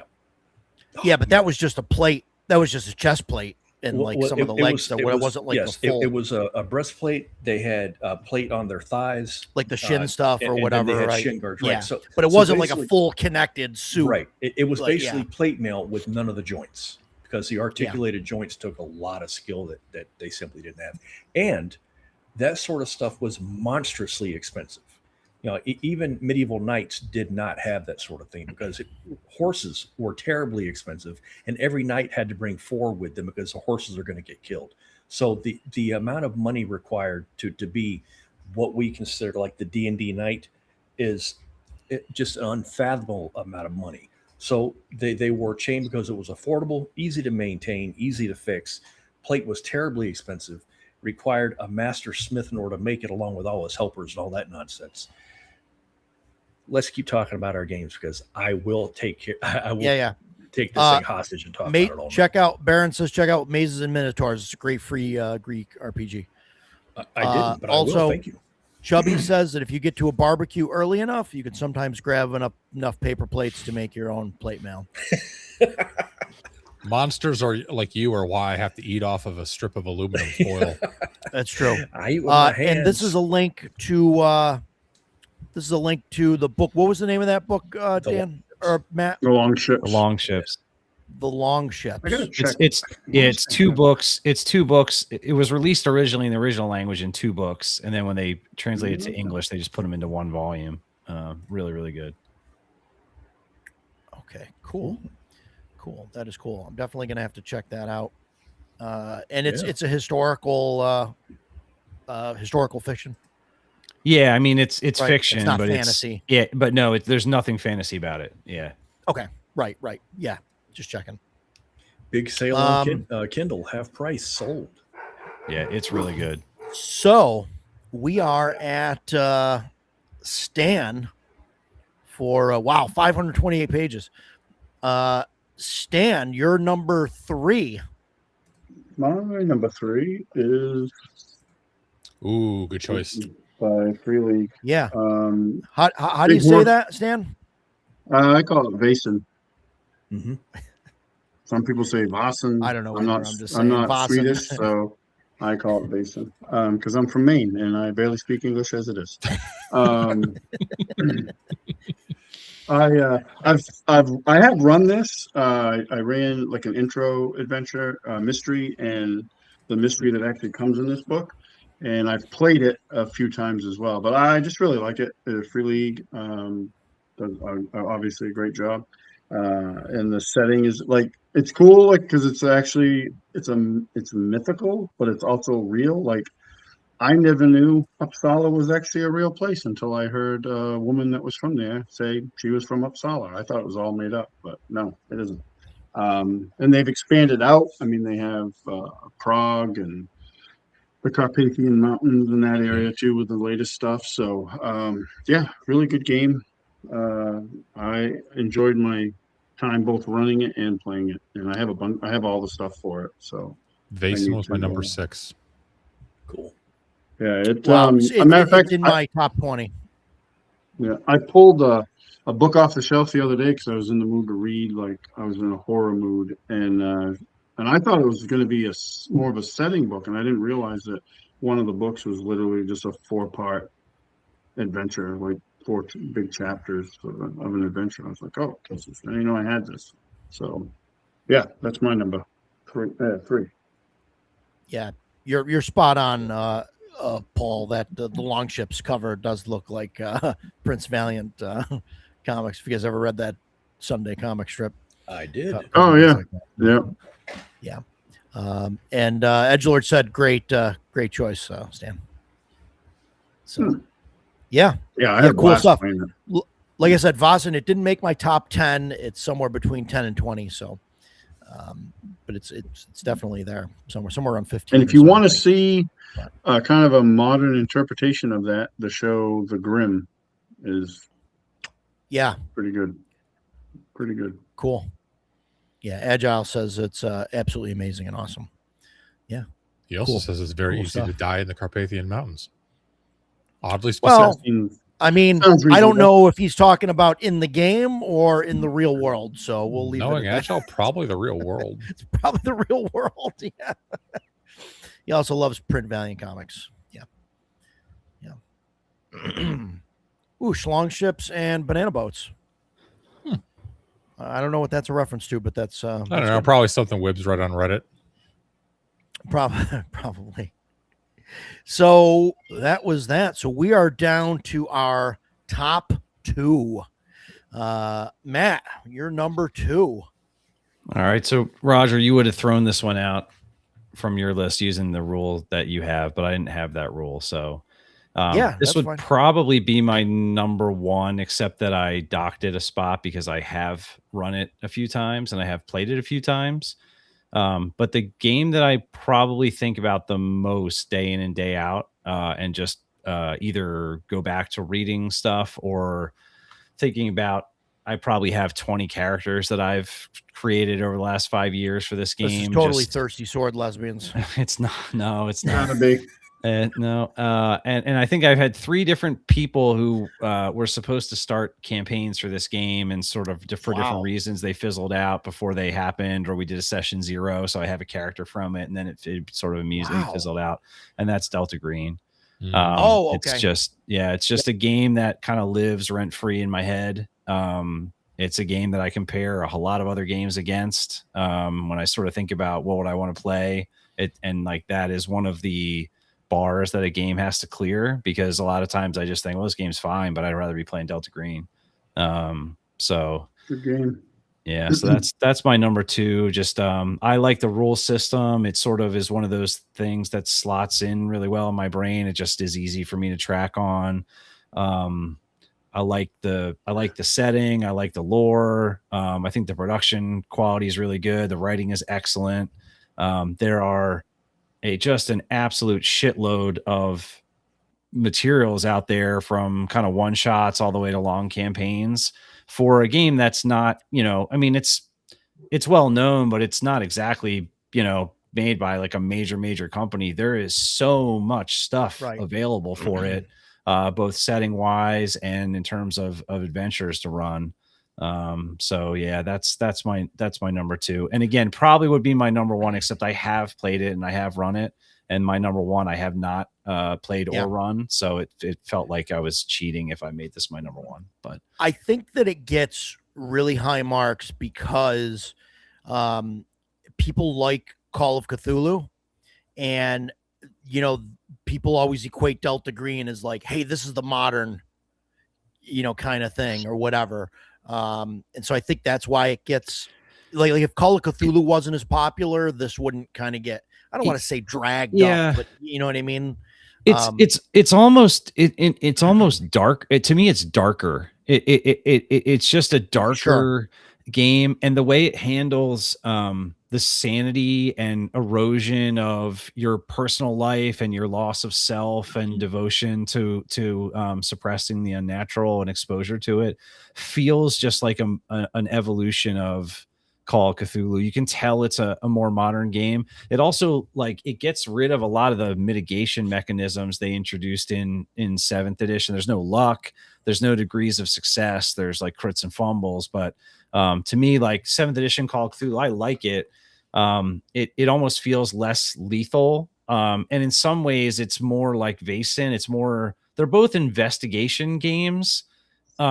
But in terms of like which one really sort of gets in your head when you read a Delta Green module all the way through and you put it down, like you'll find yourself thinking about it later, like over and over again. It's like a good horror book.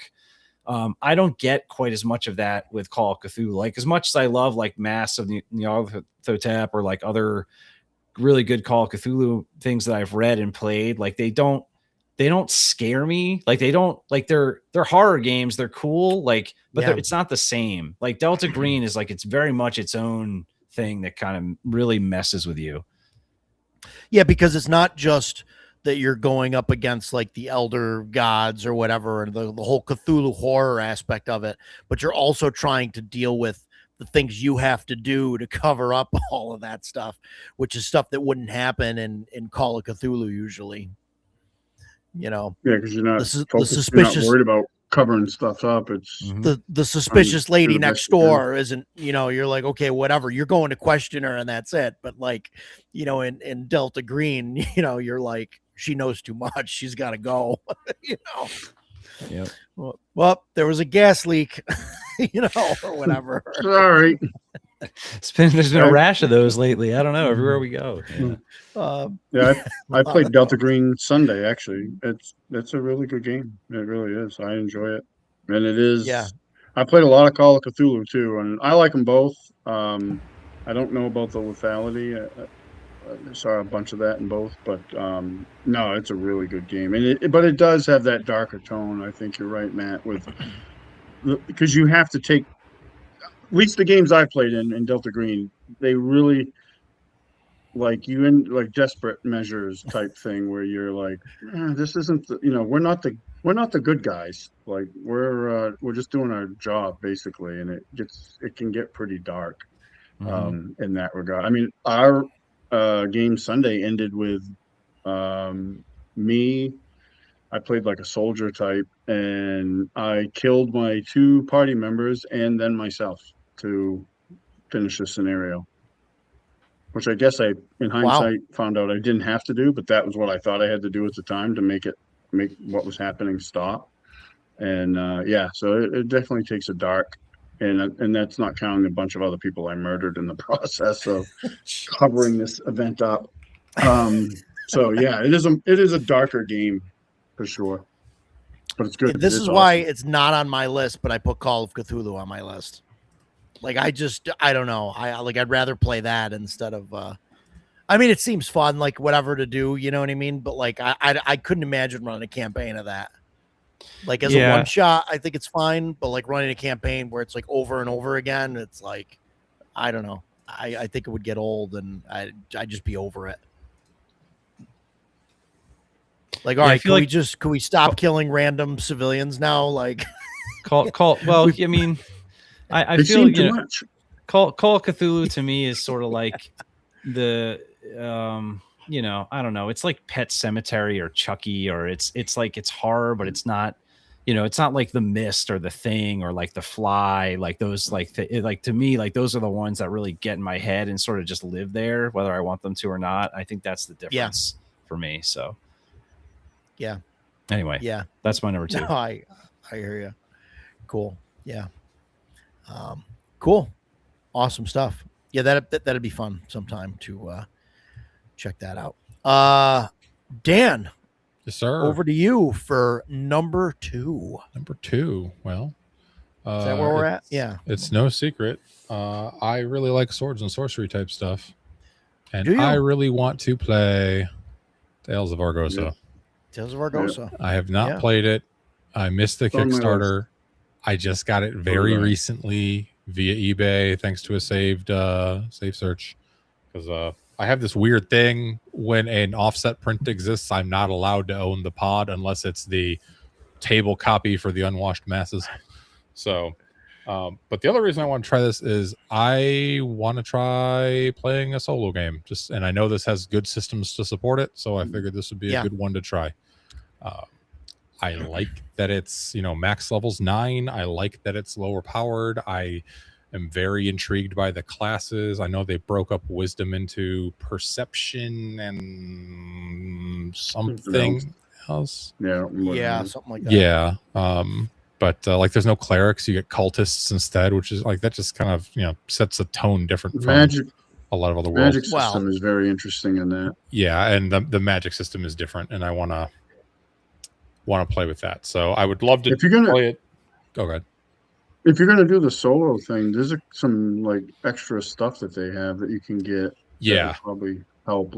There's a couple. I have the card decks. I just got the NPC deck last week or something. Yeah, I don't have the card deck. I know they have dice too.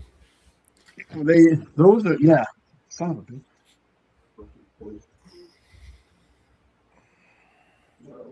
Yeah, they have the deck of signs, which that would be really good because it's just how you can generate, you go into a hex or whatever, just random events and encounters. They're pretty cool. So they have, they're all multi. And those all mean something. They're defined in the book. Okay. And the dice, same. They have symbols on them. You just determine it randomly. And then this came up last week. This is the NPC deck. Yeah, you showed that off on the. So that's just it's cool. I don't know how many's in there. At least 50. So that's on my list. It didn't make the top 5, but it is. I think it is at the top of my, not top 5. So I want to run it both for other people, but I also want to try. Almost said playing with myself, running it solo. So, I'm very. You'd be good at that. Thank you, Roger. Yeah, no, fantastic. No, that's definitely a cool a cool game. That's way further down on my list. And I know I've had a lot of D20 stuff. I mean, it's probably somewhere in the top 50. Sorry, 50. I don't think I own 50 games that I haven't played. Yeah, no, hey, if that's what you like, I mean, play what you gotta play. What you gotta like. That was interesting. Play that one, I very seldom read PDFs. I prefer to have a book. Yes. And I had the PDF of that before I had the book, and I on a whim started reading it. And the more I read, the more I liked, and I just kept chunking along in it. And then I eventually ordered the book. But I really like that system. And I know we're not talking about production quality and everything, but the offset book has printed end papers with tables and all sorts of cool stuff in there. And I do know there's supposed to be a Kickstarter for a starter box set coming. And it's setting for setting, yeah. Oh, okay. Yeah, and I think he said he's going to do a reprint of the offset print book for that Kickstarter. So he has mentioned it. So hopefully he will, because I'll back that Kickstarter actually. And I've heard universally nothing but praise for that game. Yeah. So that's my number 2, asterisk 2. 2 asterisk? Yes. You'll find out when it gets to 1. I have a question for I don't know the what judge. What the asterisk means. That means he plays. I'm sure we'll find out. For legitimacy? Oh my god. No, there's. Oh my god. I have questions. So, my number 2. This is an odd one.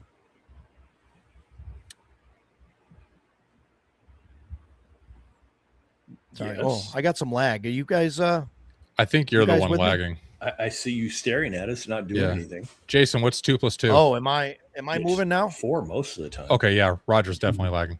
Okay. Did I move?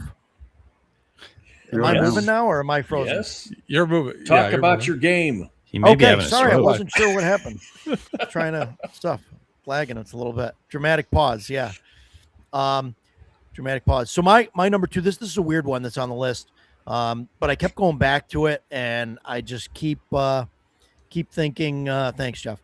I keep thinking that I want to play it. I want to run it, and this is just like a game that you'd run for like a one shot usually. Well, you could do a small campaign with it. I couldn't see doing a huge campaign with it. But that's Inspectres, Jesus, which is you were doing so good. Old, well, it's based on it's sort of like the Ghostbusters game, from the long ago, and it's just about building like basically a Ghostbuster franchise.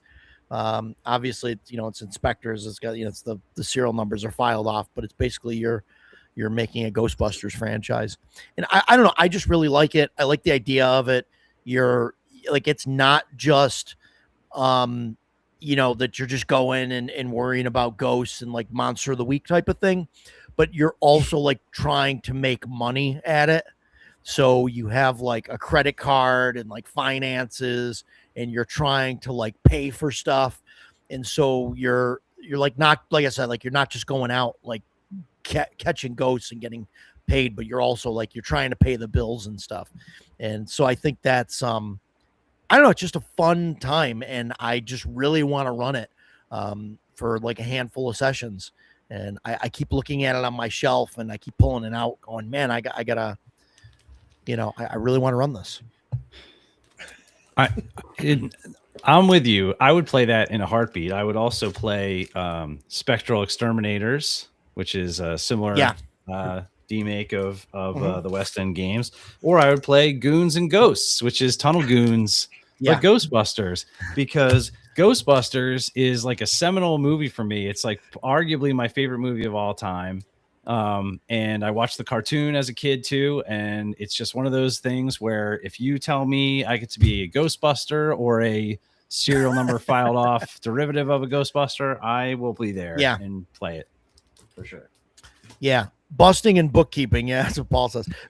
But that's basically what it is. Like, I love the idea that you're trying to run a franchise, and it's just like the Ghostbusters RPG, except this is like, accessible. I guess the Ghostbusters RPG is pretty accessible now, but you get PDFs and stuff, but this is pretty cheap. It's, it's basically simplified the rules. It's a D6 dice pool, but I like that you can, you have like a credit card that has so many dice on it, right? And you can use those dice. Like, you need to add to a roll to like, oh, we got to go catch this ghost, like, and it's going to be harder. Like, let's pull like 2 dice, but now you got to pay those dice back, because it's basically you're charging more equipment to your credit card.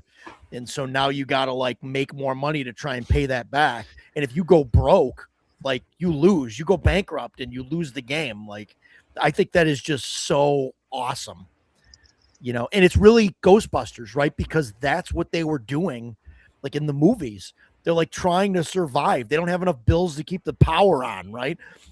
And they're like, no, we got to keep this thing running. And they're like, no, too bad, we're shutting it off. Like, this is and so like just all of that. And I think it's just that's just the cool part of it that you don't see in like a lot of games, where you're not trying to like do the thing and run a business for the thing. You're just like, okay, yeah, we'll get our swords, we'll buy a bunch of stuff, we'll go out, we'll slay the dragon, we'll come back with all the gold, we'll, you know what I mean? We'll buy some new stuff and we'll go out. Like, you're not worried about like running the adventure company, right? Or whatever. But like this is, and it focuses on that. And I don't know, it just seems really, really fun to me. So that's my number 2. And maybe I'll run this online, and Matt can jump in, and I'm there. And it'll be fun. I love Ghostbusters. I love it. I love it. So that's I think about Ghostbusters all the time. Like, it's a sickness. Like, I seriously, like, Prometheus, how it was like, they didn't really say it was an aliens movie until like right.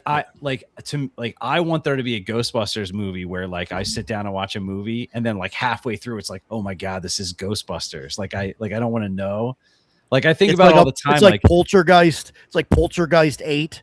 And like, it like there's the haunting, and it's a horror movie. And then like at the end of it, the ghost Dan Aykroyd coming shows out up. of the TV, Yeah. and the Ghostbusters show up.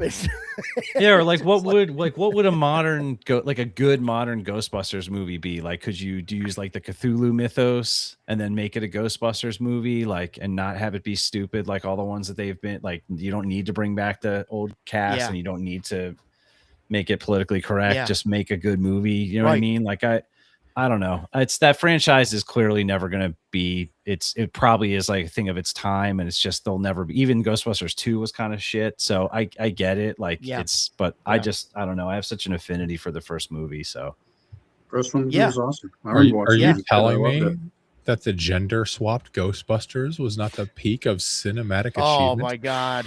Pass. Yeah. Yeah, Tobin Spirit Guide. You don't have you guys have Tobin Spirit Guide as one of your coffee table books, right? It's not just me, right? Yeah. No, it's just me. No, it's okay. Oh man. Yeah. I appreciate how Matt lights up the Ghostbusters like Jason talking about period. I got your back on this pick, Roger. I'm the only one in the group. Thank you, I guess, Matt. I thought everybody was going to be against me on this, going, "What the hell?"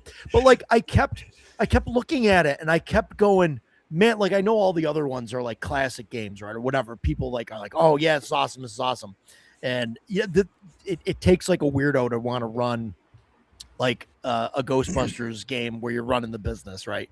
And I get it. But I kept looking at it going, man, I really want to run this. Yeah. It's your list. Cool. That's where I'm at, you know? Yeah. It's just crazy, but yeah, that's true. Paul, the proton pack is Matt's Lucerne hammer. Yes. I can relate. Yeah. I understand. Yeah. And Matt, I full torso free floating apparition. Yeah. Right. Now I'm gonna go watch that first movie. The original Ghostbusters had the best comedic moments when they light up the proton pack for the first time and they're all in the elevator, and the two of them step back. If that thing blows up, you're in an elevator, dude. There's nothing that you can do about it. Right. And I love when they go to the library and they see the librarian there. He's okay. I've got a plan. Get her. And then they run around. That was your plan? Get her? It's hilarious. Yeah. It's a great movie, no doubt. Yeah, every Ghostbusters movie after the first just makes the original better and better. Yeah. Sure does. Yeah. It's magic. It's good. Good stuff. Oh boy. Okay. That's fine. You like what you like. Anyway. Oh man. We got 45 so that was my minutes number left. 2. So we got Jason's number 2. Yeah. The One Ring. Yeah. The One Ring.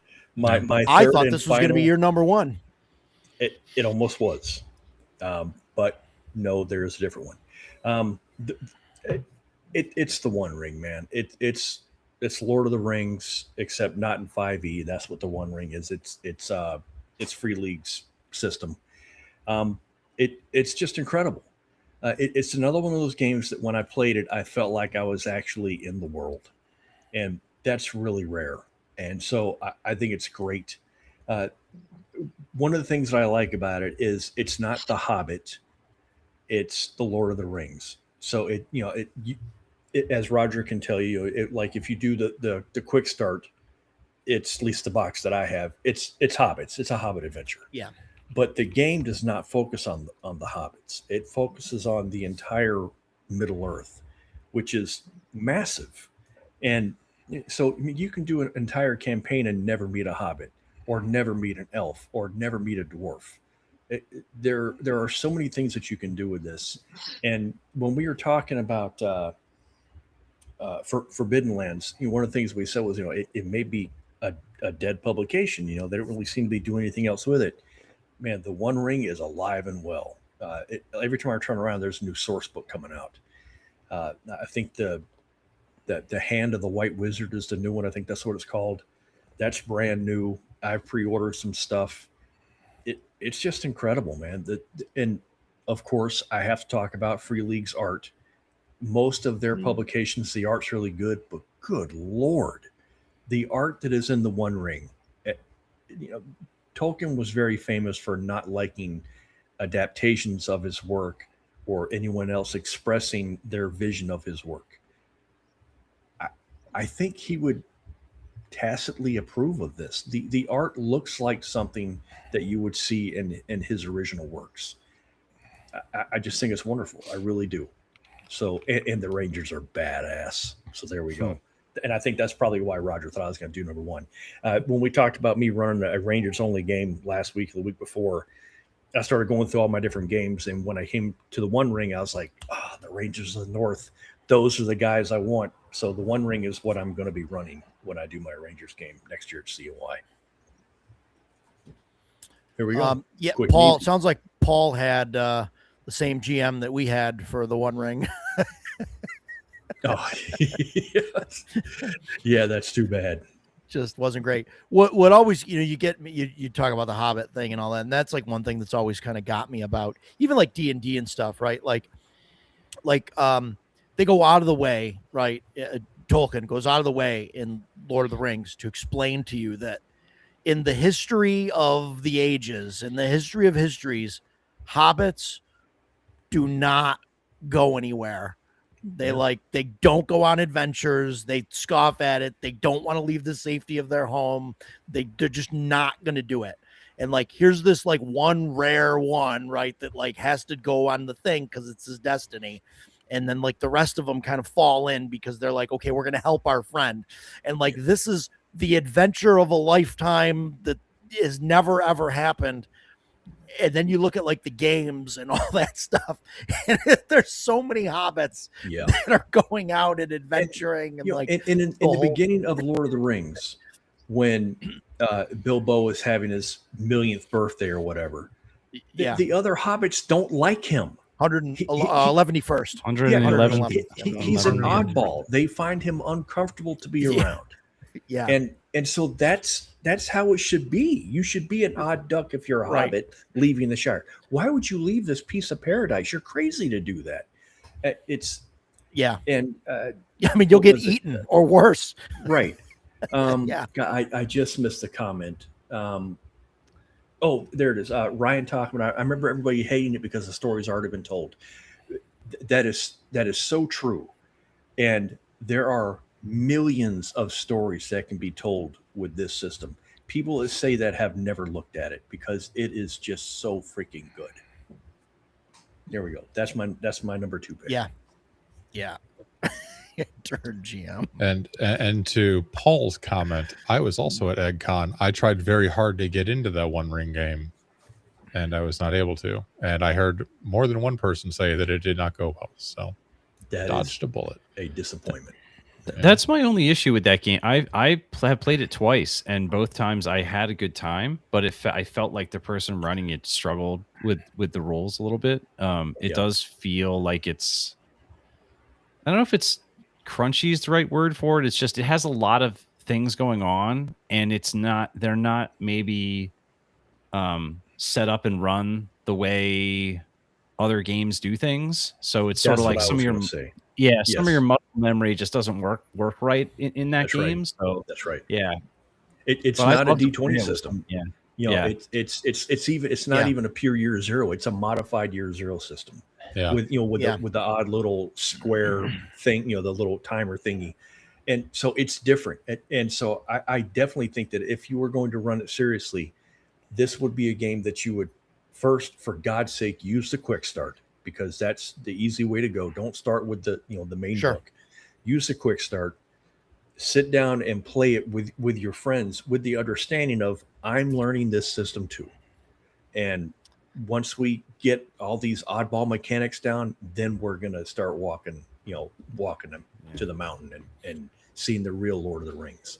It's just so good. And since Ryan's talking about buying it, like every other freaking free league out there, if you get the starter box, that is all you need to play, and you'll be good to go, man. But then if you end up liking it, you want to get the other books and the source books, have a blast. It may be the most beautiful of all of Free League's stuff. And that's saying something. I totally agree. I mean, that is saying something, because good Lord, they've got some nice stuff. Yeah. Well, like, I mean, I don't know how to say this, right? I don't want to sound like rude about it or whatever, but like Lord of the Rings, like if you like the art direction is sort of easy, right? Because there's like a lot of stuff, with any game that just you just come up with a game and you're making a game, right? It's like you have to give all this art direction to like the way you describe everything the way you want it to look. Whereas with Lord of the Rings, it'd be like, look, do you know Lord of the Rings? Like, right. You know what I mean? And here's a bunch of stuff. That's one of and that was another comment I meant to make that I forgot. Everybody has seen the movies. I don't know any living person that has never seen those movies. Most of us have read the books, and Tolkien was so descriptive when he's talking about the surroundings that any artist worth his salt can put pen to paper and whip it out and be like, this is what Tolkien was talking about. And I agree. It was just, man, it's really, really good, guys. If you haven't checked it out, please do. It's worth it. Okay, I'm done. On to Stan. Yeah. No, good stuff. Stan, we're at your number 2. Yeah, I'm dislodging. Can't. Hold on. My number 2 is Dragonbane.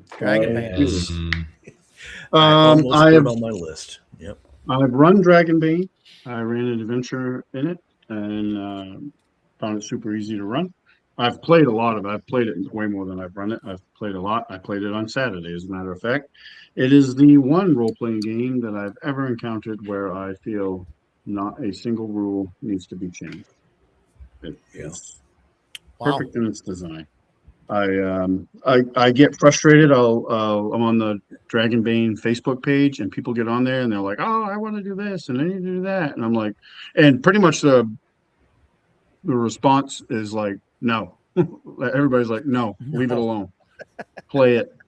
Because a lot of people, they look at something and they've never really put any time into it, real time, and they're like, "Oh, this should be changed. This doesn't," and I'm like, "Play it." But yeah, is by far, if for me, like at least for games I've played, a non like D&D style game, hands down my favorite fantasy game. Like I will play Dragonbane any chance I get. That's how much I love it. It's so good. I love that game. It is great. I'm hope to run it. I have a bunch of stuff for it. I have stuff coming. I backed the Trudvang Kickstarter and some other stuff. The setting books that they're releasing for it, Arab Altar, I think it's called.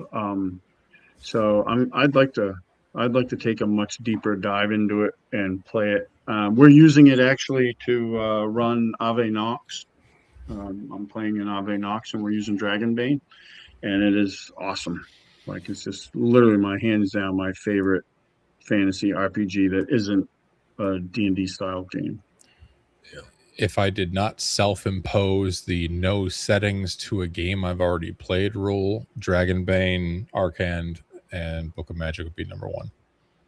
Cool. On my list. It was very close to what my number 1, like it was like this, like a toss-up, because I cannot state enough how much I like Dragonbane. It's great. It just really clicked with me, and I've been fortunate that I have friends that do like it, groups that I play with, and we've used it a lot. Like we ran an OSE adventure with it, the Elder Oak. It was awesome. Had a ton of fun playing that adventure with Dragonbane. I'm sure I would have with OSE as well, but it was just awesome. Played Pirate Borg. My first Dragonbane was actually the Pirate Borg campaign, and we used Dragonbane, and it was just an awesome time. Cool. Did you back the Kickstarter for the Book of Magic in Arcand? I think you did. So you and I were talking about it. So you got this miniature with your set? I have him. Have you painted him yet? Not yet. He's still sitting on the shelf. Cool. When you get around to it, I really want to see what you do with him. Yeah, I should get him ready. I should bring him down where I actually paint. That would be helpful. Right now he's on my bookshelf, but otherwise he'll sit there forever. Dragonbane did not make my top 10. It's definitely on my top 20. It's in my top 10. I'm kind of waiting. It'll go up higher once Trudvang comes out. I did not back Arab Altar there. I think I want to run that one. I want to run a small campaign in the Trudvang setting. I think that's what I'm Yeah, going to do. that looks great. So I can't wait for it. that's why it fell down pretty low there. Yeah, I think that game has pretty much bumped, like, as much as I still love it. DCC used to kind of be my like beer and pretzels, like fun kind of fantasy RPG, and at this point, like I would probably reach for Dragonbane first. It just feels cleaner, and I don't know. There's just something to that game that is really, really special. I'd like to see the difference with the Elric stuff, because they both have the license there. Yeah, the thing I like about one of the many things I like about Dragonbane, I actually did a video about Dragonbane on my YouTube channel, and it's probably one of my more popular videos. But the thing I like about it is you can do almost any style of like fantasy game with it. So I mean, you can do. I like that it's that very low magic, gritty type of thing. Like treasure isn't. I've never played in a game where we found a lot of treasure. We've found cool stuff, but we're not rolling around with thousands of gold pieces. Like it just doesn't happen. So you can really do almost like a sword and sorcery style game with. I mean, you'd have to eliminate a couple of the kins, from the core book, like the mallard and the wolfkin, the ones they added from the bestiary. But with those core races, kins in there, you could do a really good sword and sorcery game with it. I think it's very good for that. So it's very adaptable, I think. Dragonbane's pretty much the only skill-based system I like. Yeah, I like the way they do it. And I mean, I guess I can't be alone in that opinion because they're using it for more and more stuff. So it must be something to that. They're adapting it to other, like the Elric and Trudvang. I mean, honestly, I guess what I know about it, Trudvang was actually an original setting for the original version of Dragonbane way back when. So it's been around a long time, but they're bringing it back. Yeah, so that makes sense. That'll be kind of cool. Yeah, I think it's going to be awesome. I did the Era of Altor only because they, in one of the updates, they show you where like the Misty Veil is from the original, like the box set campaign and stuff is set in there and stuff. So I was like, oh, that's cool. Like you actually have a setting for it where you can place those and probably Path to Glory as well. So we are down to our number one choices. So Matt, you've got just to do a recap here quick, Spire and Heart at number 5, Old School Essentials, Dolmenwood, and Delta Green. I have no idea what your number one's going to be, unless it's Dragonbane or TCC. Nope. No, it's a crossover. It's Mythic Bastionland. Hey. Oh, nice. I don't know. So who owns this book on the and if you want to talk about just, I mean, this is like a One Ring level of quality of book. It is just gorgeous. It's packed with art. The knights are so different and so cool.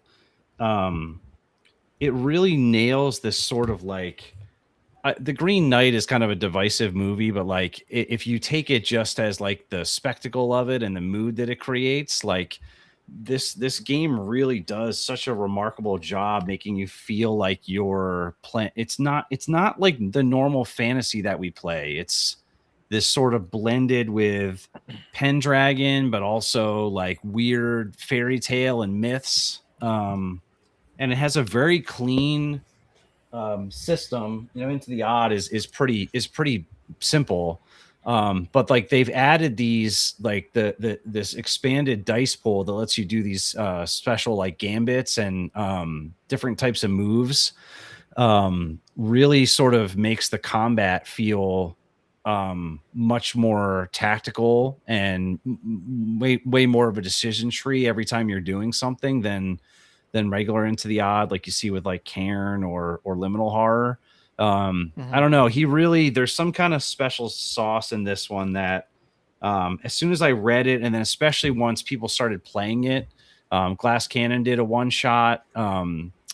what's the name of the 3D6 Down the Line is doing it. And then what's the other one that just finished? It's not Mythic Quest. It's oh my gosh, it's gonna bother me now. But they just did like a 7-episode series of it that was really, really good. Mystery Quest. Quest. Okay. The more I've gone back and read it and watched other people play it and seen people talk about it, Quinn's Quest did a review of it that's like just absolutely spectacular. It's definitely a game that I really, really want to play. Again, it's I think similar to a lot of the other games we've talked about, like Twilight 2000 and Forbidden Lands and some of these games. It's this one requires some GM prep. So like before you start, you need to establish the kingdom and the seers and the myths and which knights are in play. But from there, it's all about exploration. And as the person running the game, you're sort of, a little bit more than the players, obviously, because you've established some of the framework. But then like a lot of what's in here is very much up for interpretation. And so but the seeds are so good and they connect so well that as you explore it, those connections are going to be made for you as the GM very easily. So it's kind of this interesting, like the actual sessions are going to be very little to no prep, but you're going to need to do some prep kind of before you start your campaign. And then the campaign has kind of a natural endpoint. And it does have some of that Pendragon, like at the end of each session, you talk about like, is there a time skip here? Like, are we going to continue the next session right where we left off? Or are we going to time jump? Okay. So yeah, it's very unique. There's very little lore overhead you would need to know, because this is sort of just a fully new made up reinterpretation of that, kind of post-Roman, pre-Arthurian time period. So in a way, it's like almost post-apocalyptic. It's like these roads are here. We know people that were, different than us made them, but we don't know how to repair them. We don't know how they were made, right? We don't know how these buildings that are crumbling were made. We know, there were people here that lived, that made this great city, and they're gone. Do you know what I mean? So it's kind of in that world. So all of that kind of blends together to be something that I would really love to either play or run. I think it's really, really cool. So yeah, cool. Awesome. What is that again, please, Matt? What is it called? Mythic Bastionland. Mythic Bastionland. Okay, cool. Yeah. Mythic Bastionland. Yeah. Yeah, it was my number 5. And I'll post a list in the chat too, so everybody will have it. I'm gonna script your list. I'll send it. Yeah. So Dan, you've got Mythic Bastionland, a D20 game, 7 Voyages of Xylarthen, also a D20 game, Shadow City Blood and Neon, a D20 game, Tales of Argosa, which is a D20 game. I mean, I don't. The only guess I have for number 1 is got to be like it's either Hyperborea or OSE. No, I can't. Hyperborea. He's already played it. I play it like 3 times a week. I know you played it. Yeah, I don't want to invalidate the list, but no, I have a question before I show number 1. Question, yeah. Does number 1 need to exist yet? Oh, Jesus Christ. I gotta go. I don't know how soon until it exists. Okay. If we go with number 1 needs to exist. Yeah. Jason, my brother. The One Ring. Okay. Nice. Go, man. Yeah. Yeah. I've wanted to play this game for a long, long time. I've heard a lot of great things. I occasionally see the same criticisms, right? Oh, every story's been told. That's bullshit. That means you have no imaginations and you're an idiot. Yeah, That's right. Yeah. But yeah, I won't beat this one to death because Jason did such a good job extolling it. But that's why I was like hiding a smile when he said it, because it's my number 1. So that being said, if I get to throw in something that doesn't quite exist yet, because I am a turbo nerd that played a shitload of Dark Sun. Okay. ShadowSun Revised is my overall number 1. Well, if this is allowed, bump everything else down. I would allow it because ShadowSun is out. I mean, ShadowSun exists. It's I know the revised is, but the revised is so much more in it though. And I've been watching Chubby's Patreon and like all the design going into it. I've learned so much reading those posts, man. And I think my list can basically be summarized as Free League, OD&D, and Chubby. There we go. So yeah. Yeah, that's if that is allowed, that's my number one. Yeah, I mean, you know, we're making up rules as we go here. So excellent. I mean that's what the whole hobby's about, right? Yes. Yeah, I guess so. No, that's fine. That's fine. So, I mean, and we'll talk about extra stuff and all that. But no, those are really, really good choices. I ran ShadowSun revised, the quick start, the Colossi, Shadow of the Colossi, or whatever it is. Yeah, and that was fun. But I didn't put that on my list. I'm not a huge like Dark Sun fan personally. See, but I enjoy the way that he Dark did Sun it. To me, you know, like it's so good. Yeah, I love it. Yeah. No, I get it. It's great. People love it. I mean, I kind of like some of the setting, and all that. I just wasn't really big into it. So that's fair. You know, that was you know, that's it for me. But yeah, no, that's good stuff. The One Ring is definitely pretty good. It's not on my list, the One Ring, because it's like I didn't want to have, well, spoilers, but I didn't want to have multiple like Free League games on the top 5. Like I tried to like, that was hard for me too. Like I want to run different things. Like and because I know that if I run, like for example, my number 6, right, was Shadow City, Blood and Neon. Right. If I run that, right, I'm going to put on hold everything else, like ShadowSun and stuff like that, because you know what I mean? Because I'm running the Shadow Dark kind of thing. And so that would kind of be it. And so I tried not to like group like those things together. So that's why that, you know, ShadowSun isn't really like higher, but yeah, cool stuff. My number 1, any guesses? Well, you just said Free League. I'm thinking Forbidden Lands. Yeah. So this was a couple spots lower. This was a couple spots lower, and more recently talking about my campaign. Yep. And going to it, I'm really considering switching to this. But if I do switch, my biggest thing with it is that I would run it in the existing, because I do have a huge map and a bunch of lore and all that stuff generated. So I would want to run it in my existing campaign setting. So it would take a little bit of tooling. Normally I don't like doing that. Normally I like trying to run a system in its own setting. But if I switch to it for this, for my game, I would keep the setting that I have. So that's kind of come up on my list. The game can absolutely support that, by the way. Oh, yeah. The game is very strong mechanically and system wise, and it's not reliant on the setting. Same thing with Hyperborea. But it's funny though, like when we were talking last week and you mentioned this, like my initial gut reaction was, oh, that's easy. Top 5. Arcan for Dragonbane, the Forbidden Lands books I haven't played, the One Ring, like, and Vaesen. And then I'm like, okay, wait, I can't do all that. So yep.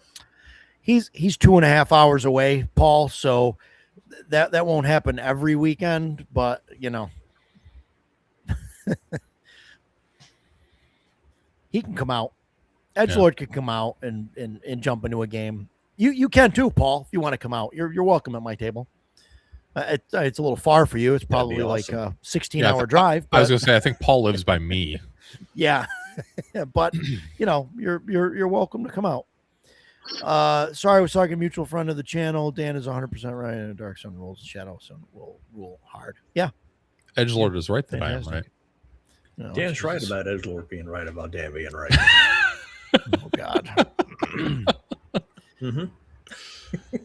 So, Jason. Oh, so my top 5 then, just to go excited and go through them, was Traveler, Call of Cthulhu, Neon Skies, Inspectres, and then Forbidden Lands.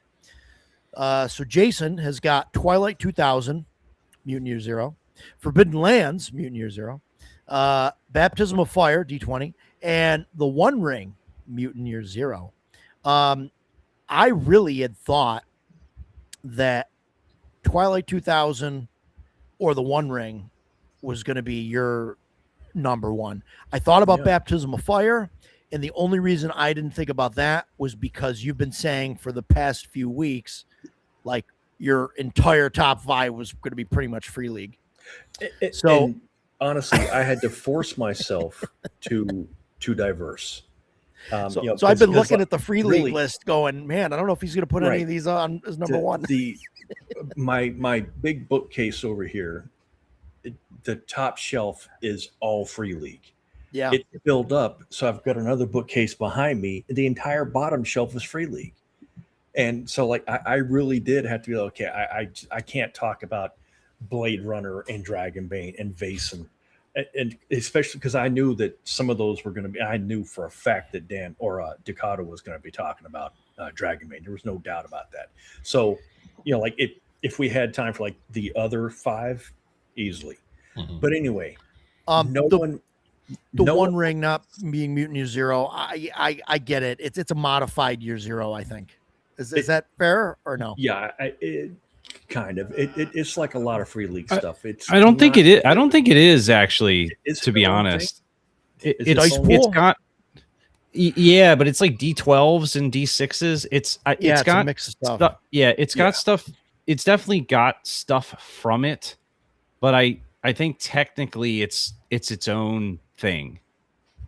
But I mean, whatever. You're splitting hairs a little bit, but usually I could be like, yes, this is what the system is. I have only ever played it one time. I've read it tons, but I haven't bothered to learn the mechanics yet because I haven't had a need to. I've just been reading the settings and the different things about it. It's just great. Anyway, no one has any hope of guessing what my number one is, except for maybe Edgelord. I don't think he'll get it either, though. It's Pendragon. Pendragon? Yeah. And I love this setting. When I first stumbled across the very thin starter set. In fact, Roger, I think you might have it. I do, yeah. I picked it up as kind of on a whim. Stephanie and I were away for the weekend, and I found it at a game store. So I'm laying on the floor reading this. I was like, wow, man, this is really cool. One, it's Knights of the Round Table. It's King Arthur. And Matt just hit upon one of the things that I really like about it. It's post-Roman, very early Dark Ages. It's the boy king. It's Arthur. So there's the Roman ruins. Just Matt said it absolutely perfectly. These great people used to be here. They're not here anymore. We can't replicate any of the stuff that they did. But with Arthur becoming the boy king, he is going to lead us to greatness once more. Obviously, entailing. And I did the same thing to this that I did to Baptism of Fire. I looked at it and said, show me your armor. And it was chain hauberks. And I was like, oh, thank God they got it right, man, because that's really important. There are one, and I'm talking about this core book here, because I've got a couple of the books, and I backed the Kickstarter for the re-release of the original rules. I can't wait to get that. And also, I think this may have been Edgelord's at one time, because I know that I bought his Green Knight Millennium, and I think this might have been his as well. The art is so beautiful in this book, and the paper is like the heavy, thick stuff that you like. And so it's great. But I'm reading through it, and like it talks about armor plates, but it's not plate mail. It's pieces of plate that are riveted onto leather. And it goes out of its way to say this is monstrously expensive. Only the richest of the kings own this. Knights do not own this. Everything else is chainmail. And there are 9 pages on horses in this book. The horses are so important to be a knight in this game that they go into crazy detail about the breeds and the lineage and what it takes to be a knight. But one of the things that I really like about it is that you don't have to play a knight in shining armor. You can be a knight and be a total asshole. You can be Mordred. Mordred was a knight, but he's the villain of the story. So I like that they don't just ignore that. Not every knight was a good guy. I just think it's great. Big fan of the setting, big fan of the game. The mechanics are a little odd.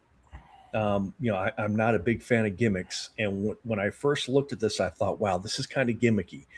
There's skills and passions. Every skill has it's like two sides of the coin. You've got this and that, and they go together. Yeah. You can use them, you get penalties, blah, blah, blah. But it actually works really well if you're playing the Arthurian tale. It's Arthur was deeply flawed. Lancelot, everybody knows that he slept with the king's wife. That's a huge no-no. That was the start of the fall of Camelot.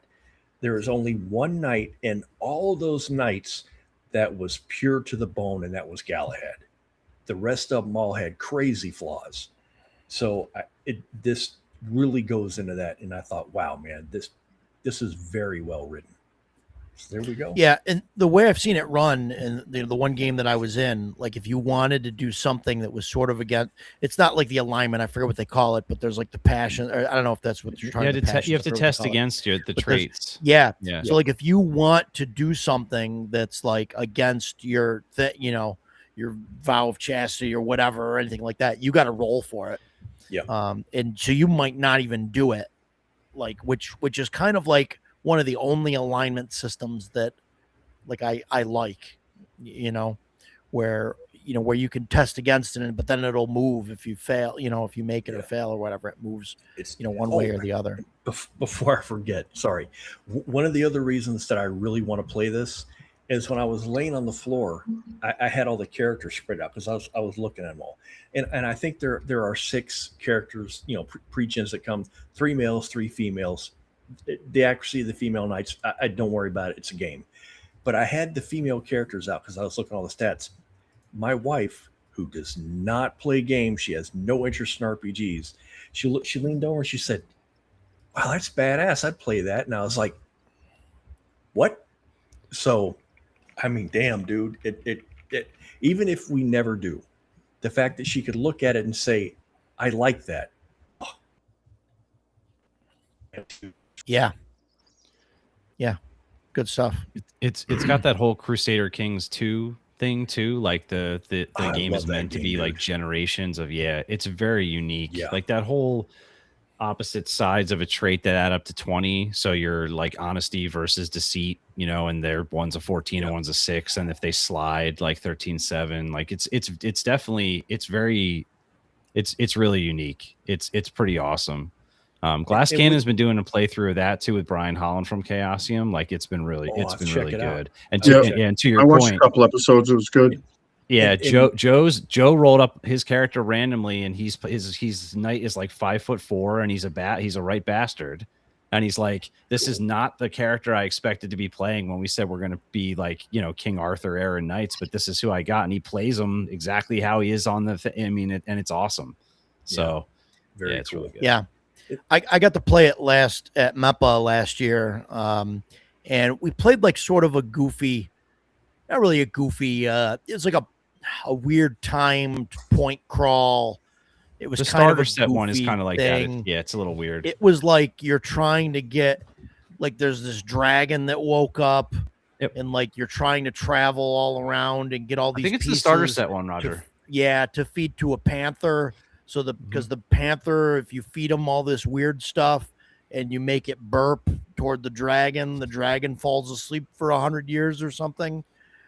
And so it was fine. It was fine. It's just like the whole concept of it was a little weird. I had fun with it. George Hardy was in that game as a player, and him and I ended up splitting because there's a time limit that you got. We ended up splitting up to go get the fur of a baby lion cub, and him and I were the two that ended up going into the right, quote unquote, cave. And George went in and grabbed this lion cub while I dealt with the mother, and George's character is like holding it by the scruff of the neck, and I'm like trying to, like, this lion is like gnawing on my leg. Like, it's just bad. my movement slowed and everything because I got, a bad gash and all this. And I'm like, get the fur. And he's like, what do I do with the cub? I'm like, toss it. Like, get this thing, because the mother's like, is going to devour me in like 2 rounds. I'm going to die. And he's like, brushing this thing while I'm getting mauled. Get the fur. To get the fur, right? And I'm like, just get it. And then we like run out of there. And the other guys are coming out of the other cave and like, we didn't find anything. And I'm like, go. We got, we got the thing. Just get to the horses. Like, my leg's about to fall off. But so some of it was fun. There was like a lot of like role playing and like trying to convince the queen or whatever that, we got to take your panther with us. And, cause it's her pet and all that. I get it. I mean, it was fine. It was fine, but I mean, I had a good time with some of it. It's the starter set adventure, Roger. I've played it also. It's kind of like it's not as bad, but it's kind of like the original One Ring thing with it being hobbits. Like, it teaches you the rules, but it's sort of not really the way the game is not really that. I don't think so. I had the same issue. Like, I had an amazing GM that ran it, so it was like real British guy that knew everything about the Arthurian legends. So it was like, oh, this is amazing. But I was like, this is kind of a weird game. It's like not what I expected. And then I played it a couple other times at cons. And I was like, it's just that starter set is just really teaching you the rules. Yeah, it's a little goofy and lighthearted, and so the game is maybe a little different than that. So I definitely, if that was your only experience, I would definitely give it another shot. No, I definitely figured it was the adventure and not the thing, because the GM was fine and all of that, but it was like weird. Like, I remember looking at the map, and like you have so many hours, and you look at the map, and the map says, okay, it takes 3 hours to get to here and 2 hours to get to here and this, and I like looked at it, and I'm basically like, okay, we have to pick up the panther here, and then we have to go here, and then we go here, and then we go here, and we just make it, because we can't go around and then go back and come over here because we're at negative 1 hour. You know what I mean? Like, you can't. So I'm like, this is the way you got to go. We got to collect all this stuff, and that was it. And we didn't want to split the group up to go to different places, so that was like some of it. But yeah, I mean, it was fine for what it was. But yeah, I think you're right. I think it was just the starter adventure, and I would love to to try it again. That's something I don't think I could run. It's just not my gig, to run that. But I would definitely play it again if if it comes up. I have 2 things, and then I promise I'm done. Matt, you compared it to Crusader Kings with Generations. I think that is a great comparison. In the rules, it makes room for that. Like, you start out at early Dark Age, where armor is leather armor. I mean, and that's what you're wearing. And so then as time goes by, armor's improved, weapons improve, the horses get better. So it becomes a living campaign like that. And I really like that sort of thing. I like the idea of playing an heir, or playing someone who's the inheritor of whatever happened before me, and we all know about it. I think that sort of thing is very cool, and it is way too rare in Dungeons. In Dungeons and Dragons. I wish that it happened more. And finally, Baron Karza again. You're talking about Bushido. Dude, I think there's been 3 people on the planet that I have talked to that know what that game is. That would be actually my number 1 pick if I ever thought there was a hope in hell of it ever appearing on a table. I've never even met anyone besides me that has the rules. So you mentioning Bushido has made my night, because I freaking love that game. There, I'm finished. Stan, you're up. Go for it.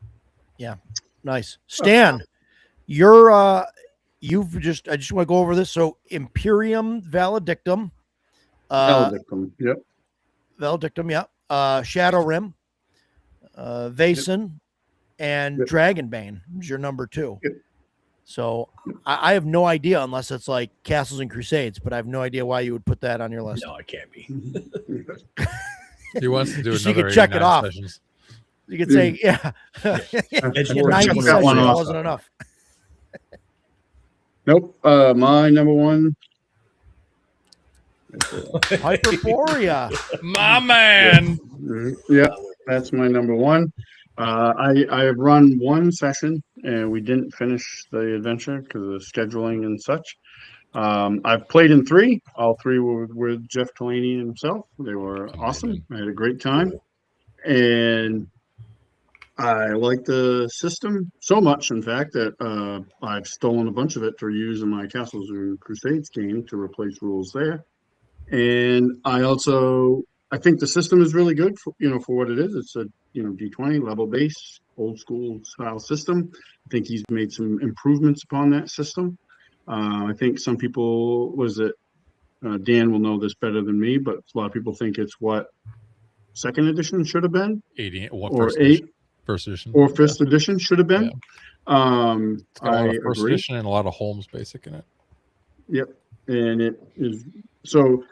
You combine that with just one of the most badass settings that you could ever come across. And I told Jeff this the last time I saw him at OSR Con. We were on a break in his session getting a drink, and I asked him something about, I don't know, I can't remember what it was now. And we were talking about the game, and I just said, the way you've done the system and combine that with a setting, like you had like a complete package of just an awesome, awesome game.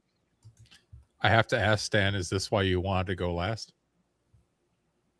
No, I wanted to go last because there was a metric ton of noise coming from my end of the chat. Yeah. So I was hoping that would peter out by the time. But it is a good reason to go last, though. I agree. It's freaking awesome. Yeah. Hyperborea is a good one. Yeah, it's pretty good.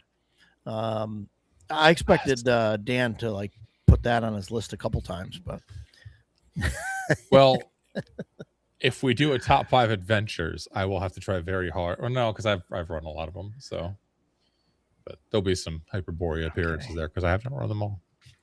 See if I can post that. Oh Jesus! Oh boy, that's a big one. What is that? That did not format well. YouTube does not do line breaks. Wow. Okay. Sorry, everybody. We apologize. Sorry, Pop everybody. it in the description. That didn't like that. Yeah, I'll definitely put it in the description later, and see what happens.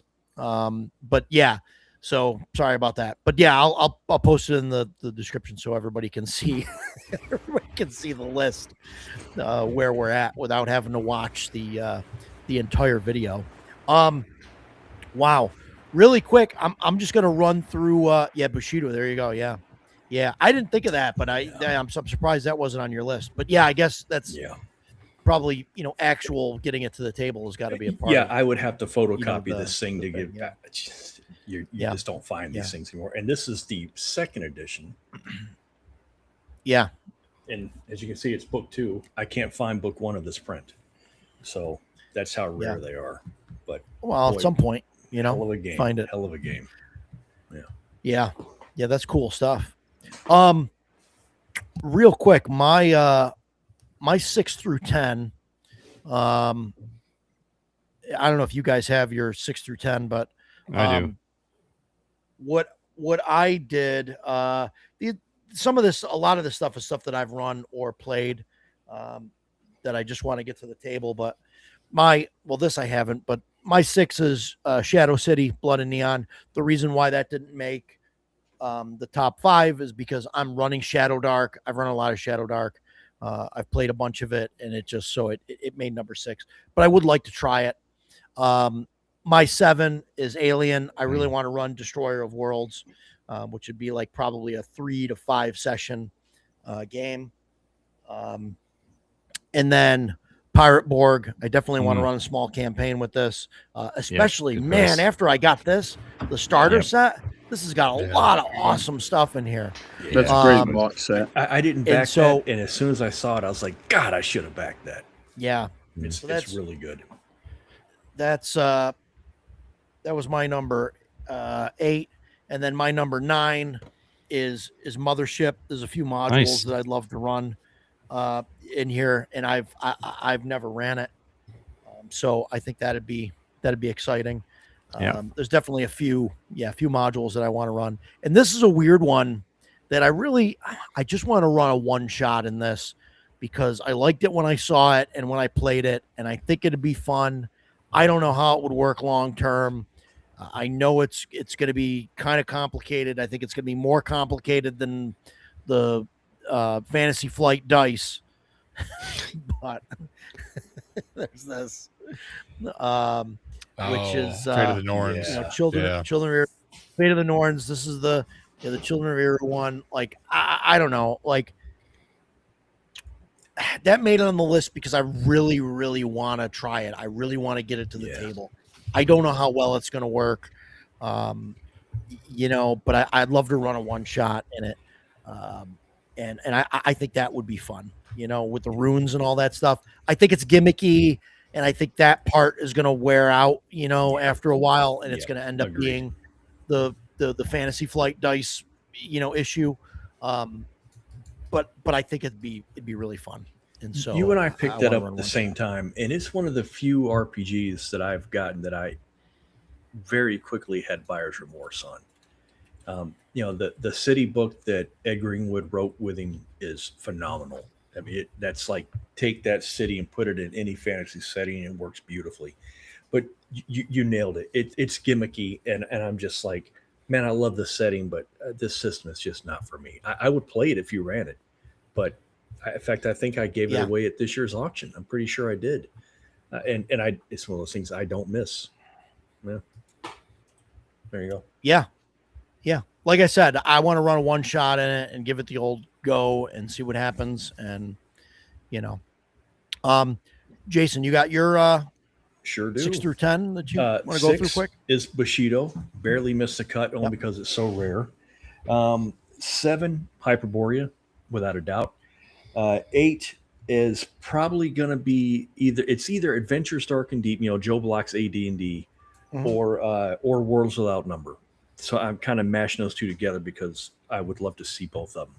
9 is the Palladium Fantasy, which a lot of people don't like. Very, very crunchy. I know that you're not a fan of the percentile system.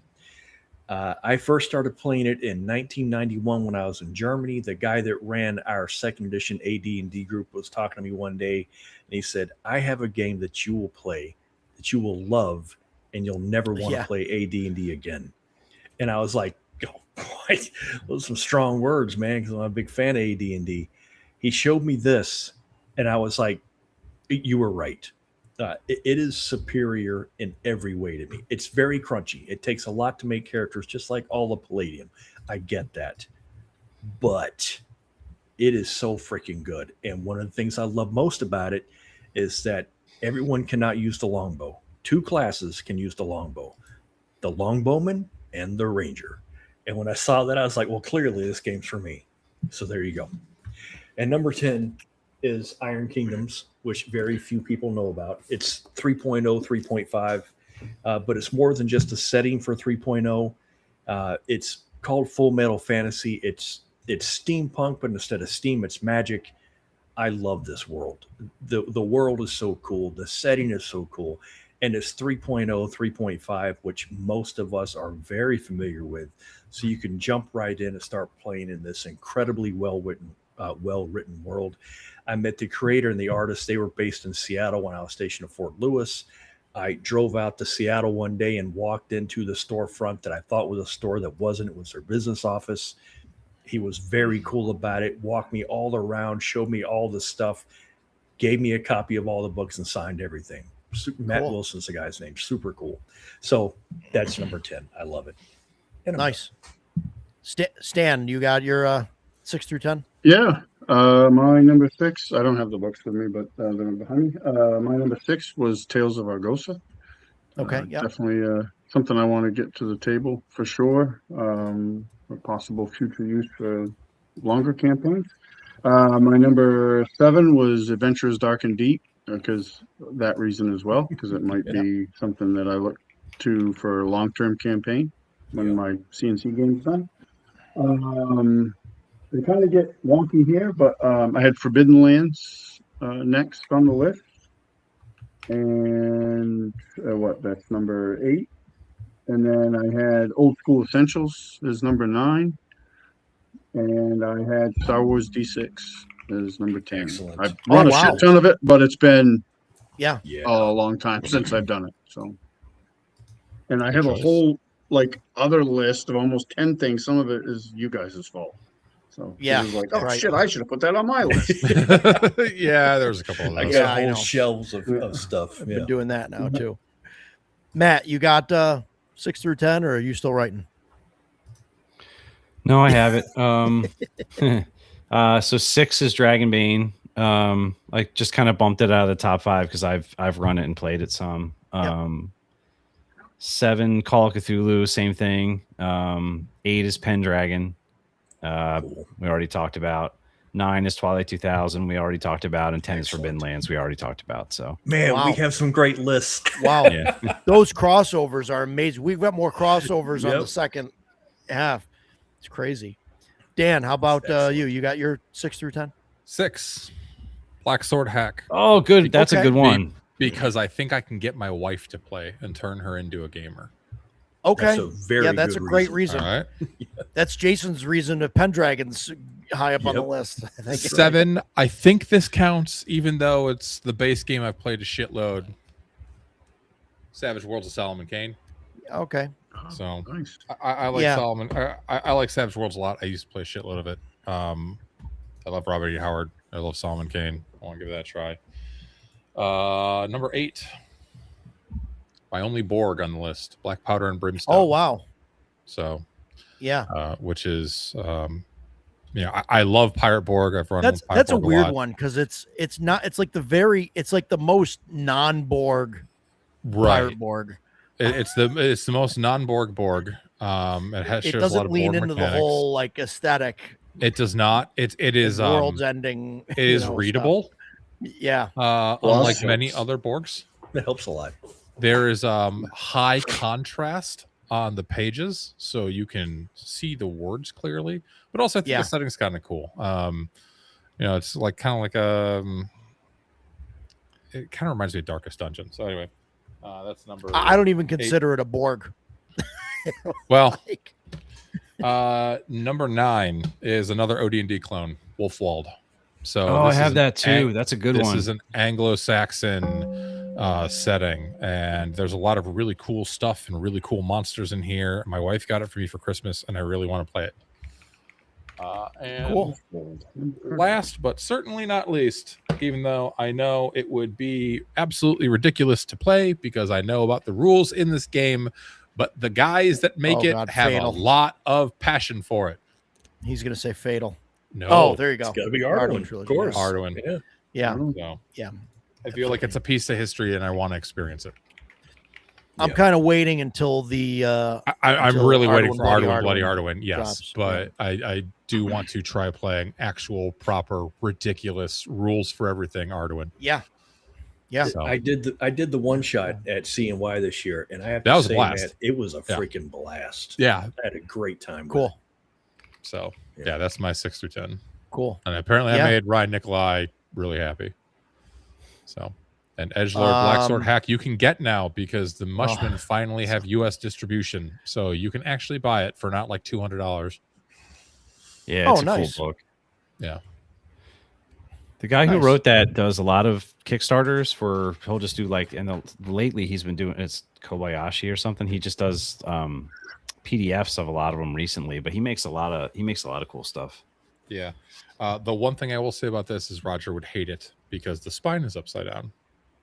Oh God, I'm out. Looks I can't get terrible it. on the shelf. Yep. So Can't I get just put it upside down when I store it get on it. the shelf. But I have, Yeah, I have oh a my Borg God. in my I wouldn't be my able to honorable sleep at night. mentions, which is the Star Borg. I really want to play Star Borg. You guys seen Star Borg? I've seen it. It's Yeah. just- Yeah, it's just Star Wars. But That's but- that's JP Coover. that's JP Coover. Yeah. Yeah. Oh, okay. yeah. Yeah. Yeah. My honorable mentions were It looks cool. Yeah. Operation BX by Bloat Games for OSC. And Roger's then, got that Oh, one. so Yep. I had Operation White Box on mine. Okay. Because I think I'd rather run Operation White Box than Operation BX because I think I just want to run a simple game. You know what I mean? see, I and I want to think- run Hellboy. Well, Ooh. right. Yeah. And then I want to run Operation Pillbox. I want to run Operation Pillbox as a funnel. I know you love those. Fuck funnels. Nimble, yeah, okay, Nimble. So. That's cool. Yeah. Man, yeah, I had Dragonbane, Hyperborea, DCC Lankmar. I really want to run that. Vaesen, Amazing Adventures, Stars Without Number, Barrows and Borderlands, Operation Whitebox. Yeah. Axe 2, which I don't think I'll ever get to Axe 2, but you know. My other honorable mention was literally all of the without number stuff, because I steal GM procedures from those books, but I have not actually played the game that is in those books. Yeah. So I have Fallout on mine. Outcast Silver Raiders is one I want to play. Oh yeah, Hyperborea, just from you guys talking about it, and then Wolfwald. I have that box. I haven't played it yet. That one's I've read through it. It's really cool. So yeah, I've read through it. It's very, very cool. That's cool. I've got that Mahaweedle game too. Do you have the special edition one? Yeah, of course. Can I buy it? No. Dick. It looks it's so red. It's so red and gorgeous. But that's really cool. You know, it's really neat. What Dan's 6 through 10 might have been stronger than his 1 through 5. Wow, Ryan. Wow. So yeah, I agree. Wow, really? Did I flip it? No, there's some cool stuff in there. There's some. I cool like stuff my in list. I defend. No, it's right. Yeah, I mean, part of it though, right, is like on like the 6 through 10 list. Like for me, and I think you guys would probably say something similar, right? Like those are the games like you look at and like, yeah, these would be cool to get to the table, but these are the ones realistically that we're never going to get to the table. Right. Like there's more of a chance of getting the 1 through 5 to the table. Yeah. So like, yeah, you could say, oh, that's like an awesome game, but like, you know, when are you going to play it? Who are you going to play it with? You know what I mean? Like the top 5 are going to be easier, I think, to get to the table. Yeah.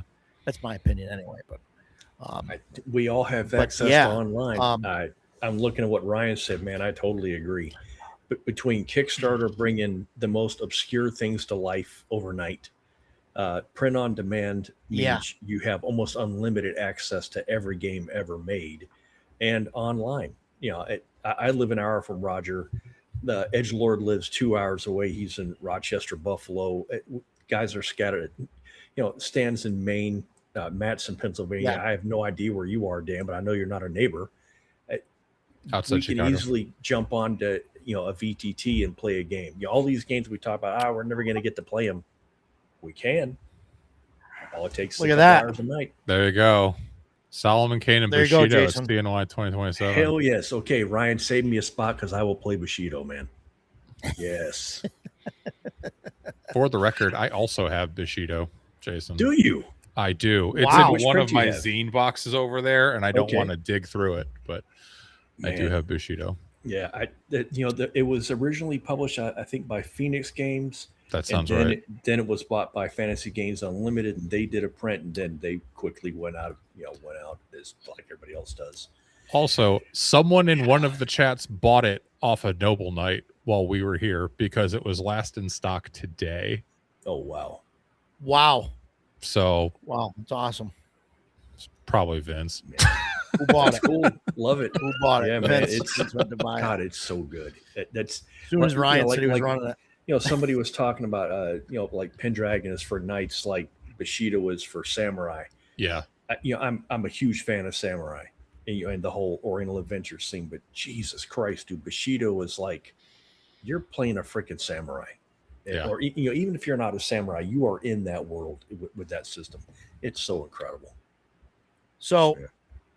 here's my challenge to everybody here, including myself.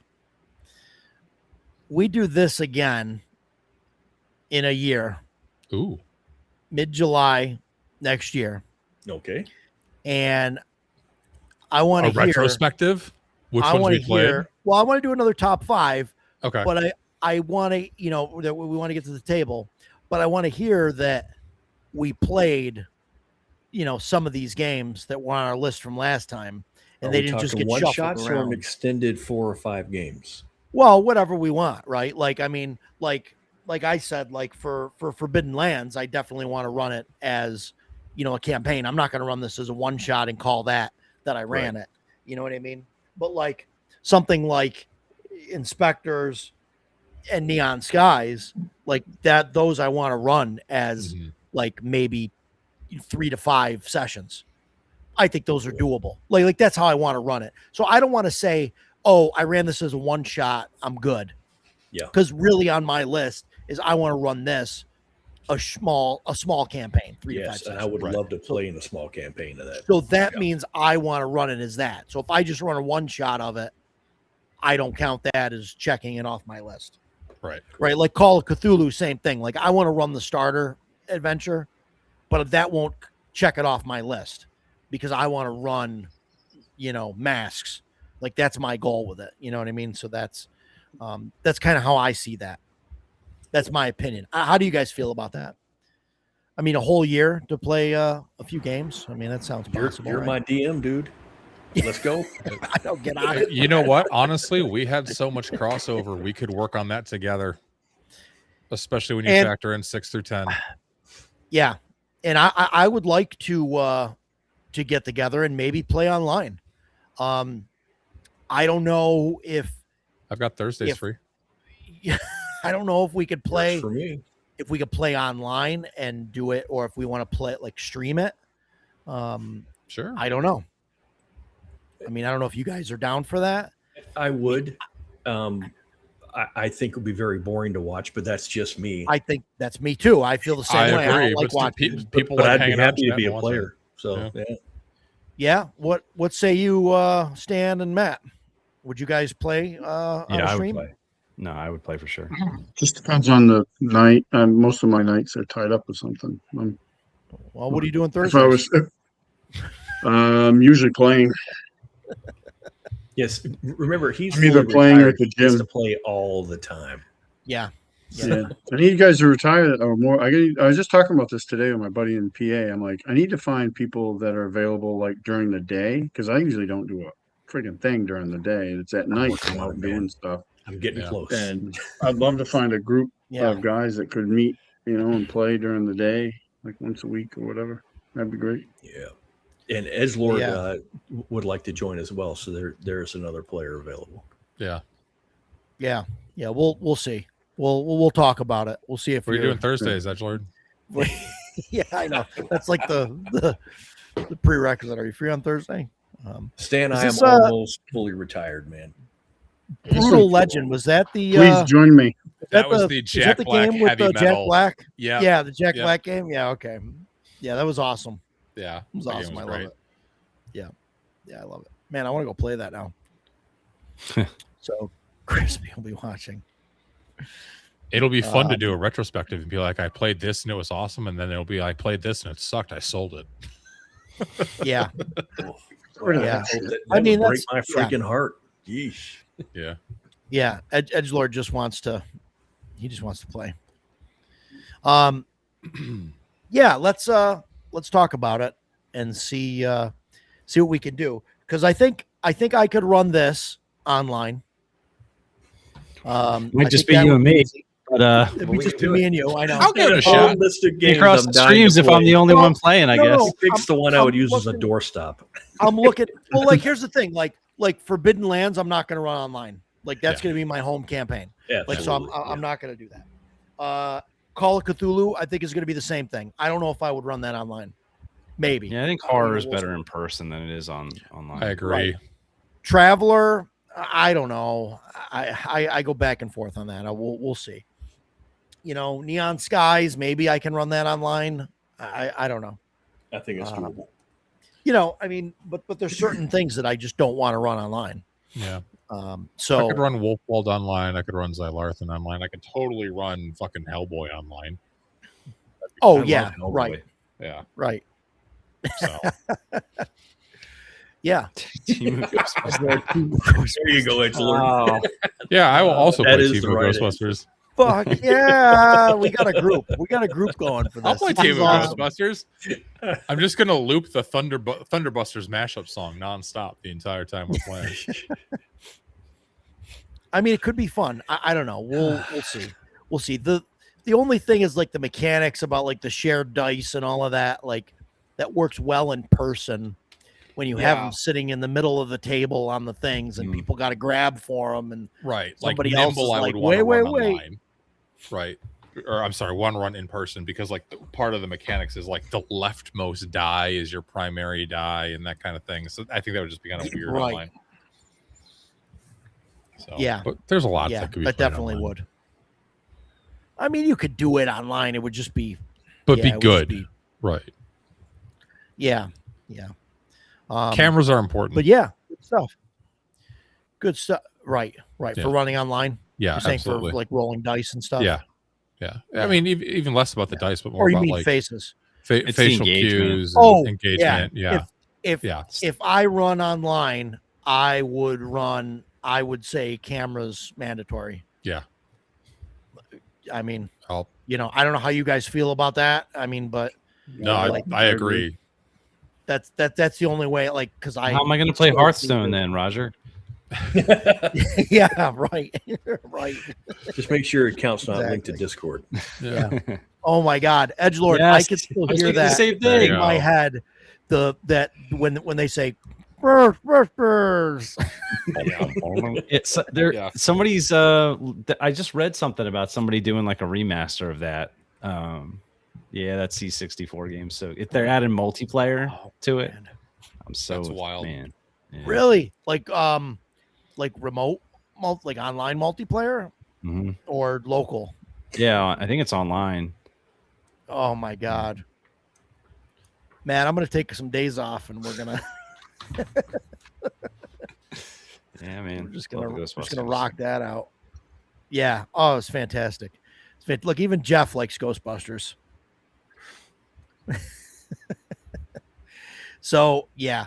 Well, yeah. For live plays, definitely. I'm just talking about if I'm going to run online at all. Yeah, even online in general. Streaming, I would still, I would still use that. But yeah, wow. So it looks like Inspectres, despite somebody being sour about it, it's getting a lot of votes. But good times. So I think that's that. Yeah. Wow. Great. This was a great episode. Great show. Great show. A lot of fun. So more top fives. We'll do more top fives. Maybe do not every week, but maybe mix it up once in a while.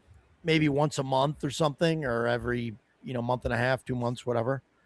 Do something when we come up with them. I think top 5 is good. Is a good way to go. But yeah, we'll talk about it. I don't want to dump too much, and have them, do too frequently. But yeah, good stuff. So anybody got anything else? Any final thoughts you want to add to that? Yeah. There's a shitload of great games out there. Go out and play them. I agree. Yeah, go out and play them, guys. Play them. Play your list. If there's something that you're dying to play it. I know that's kind of what we're talking about there. And Edgelord is in a play whatever you run, but guys, run stuff, play stuff. Just get out there, do it, right? Get out there, get on some of the Discord groups, the Facebook groups, and just do it. Play your list, because at some point you're going to get to a point where you can't play your list, or you're going to run out of time. And, I don't want to sound all, Debbie Downer about the whole thing, but it's true. Like, I look at my, stuff, and I start adding up. Oh, I want to run this for a year. I want to run this for 5 sessions. I want to run this. And you start adding those weeks up, and those weeks add up into years really, really quick. And, I don't think I've got enough time to play all the games on my shelf. So, yeah, top 3 evil alignments. But lawful evil. We'll see. But yeah, play your list, really. And that's what I want to, just put out there, play it. And that's what we're going to try and do. And that's what you guys should do. So thanks everybody for watching. And we'll see you guys on the next one. Take care, everybody. Thanks, you guys. See y'all.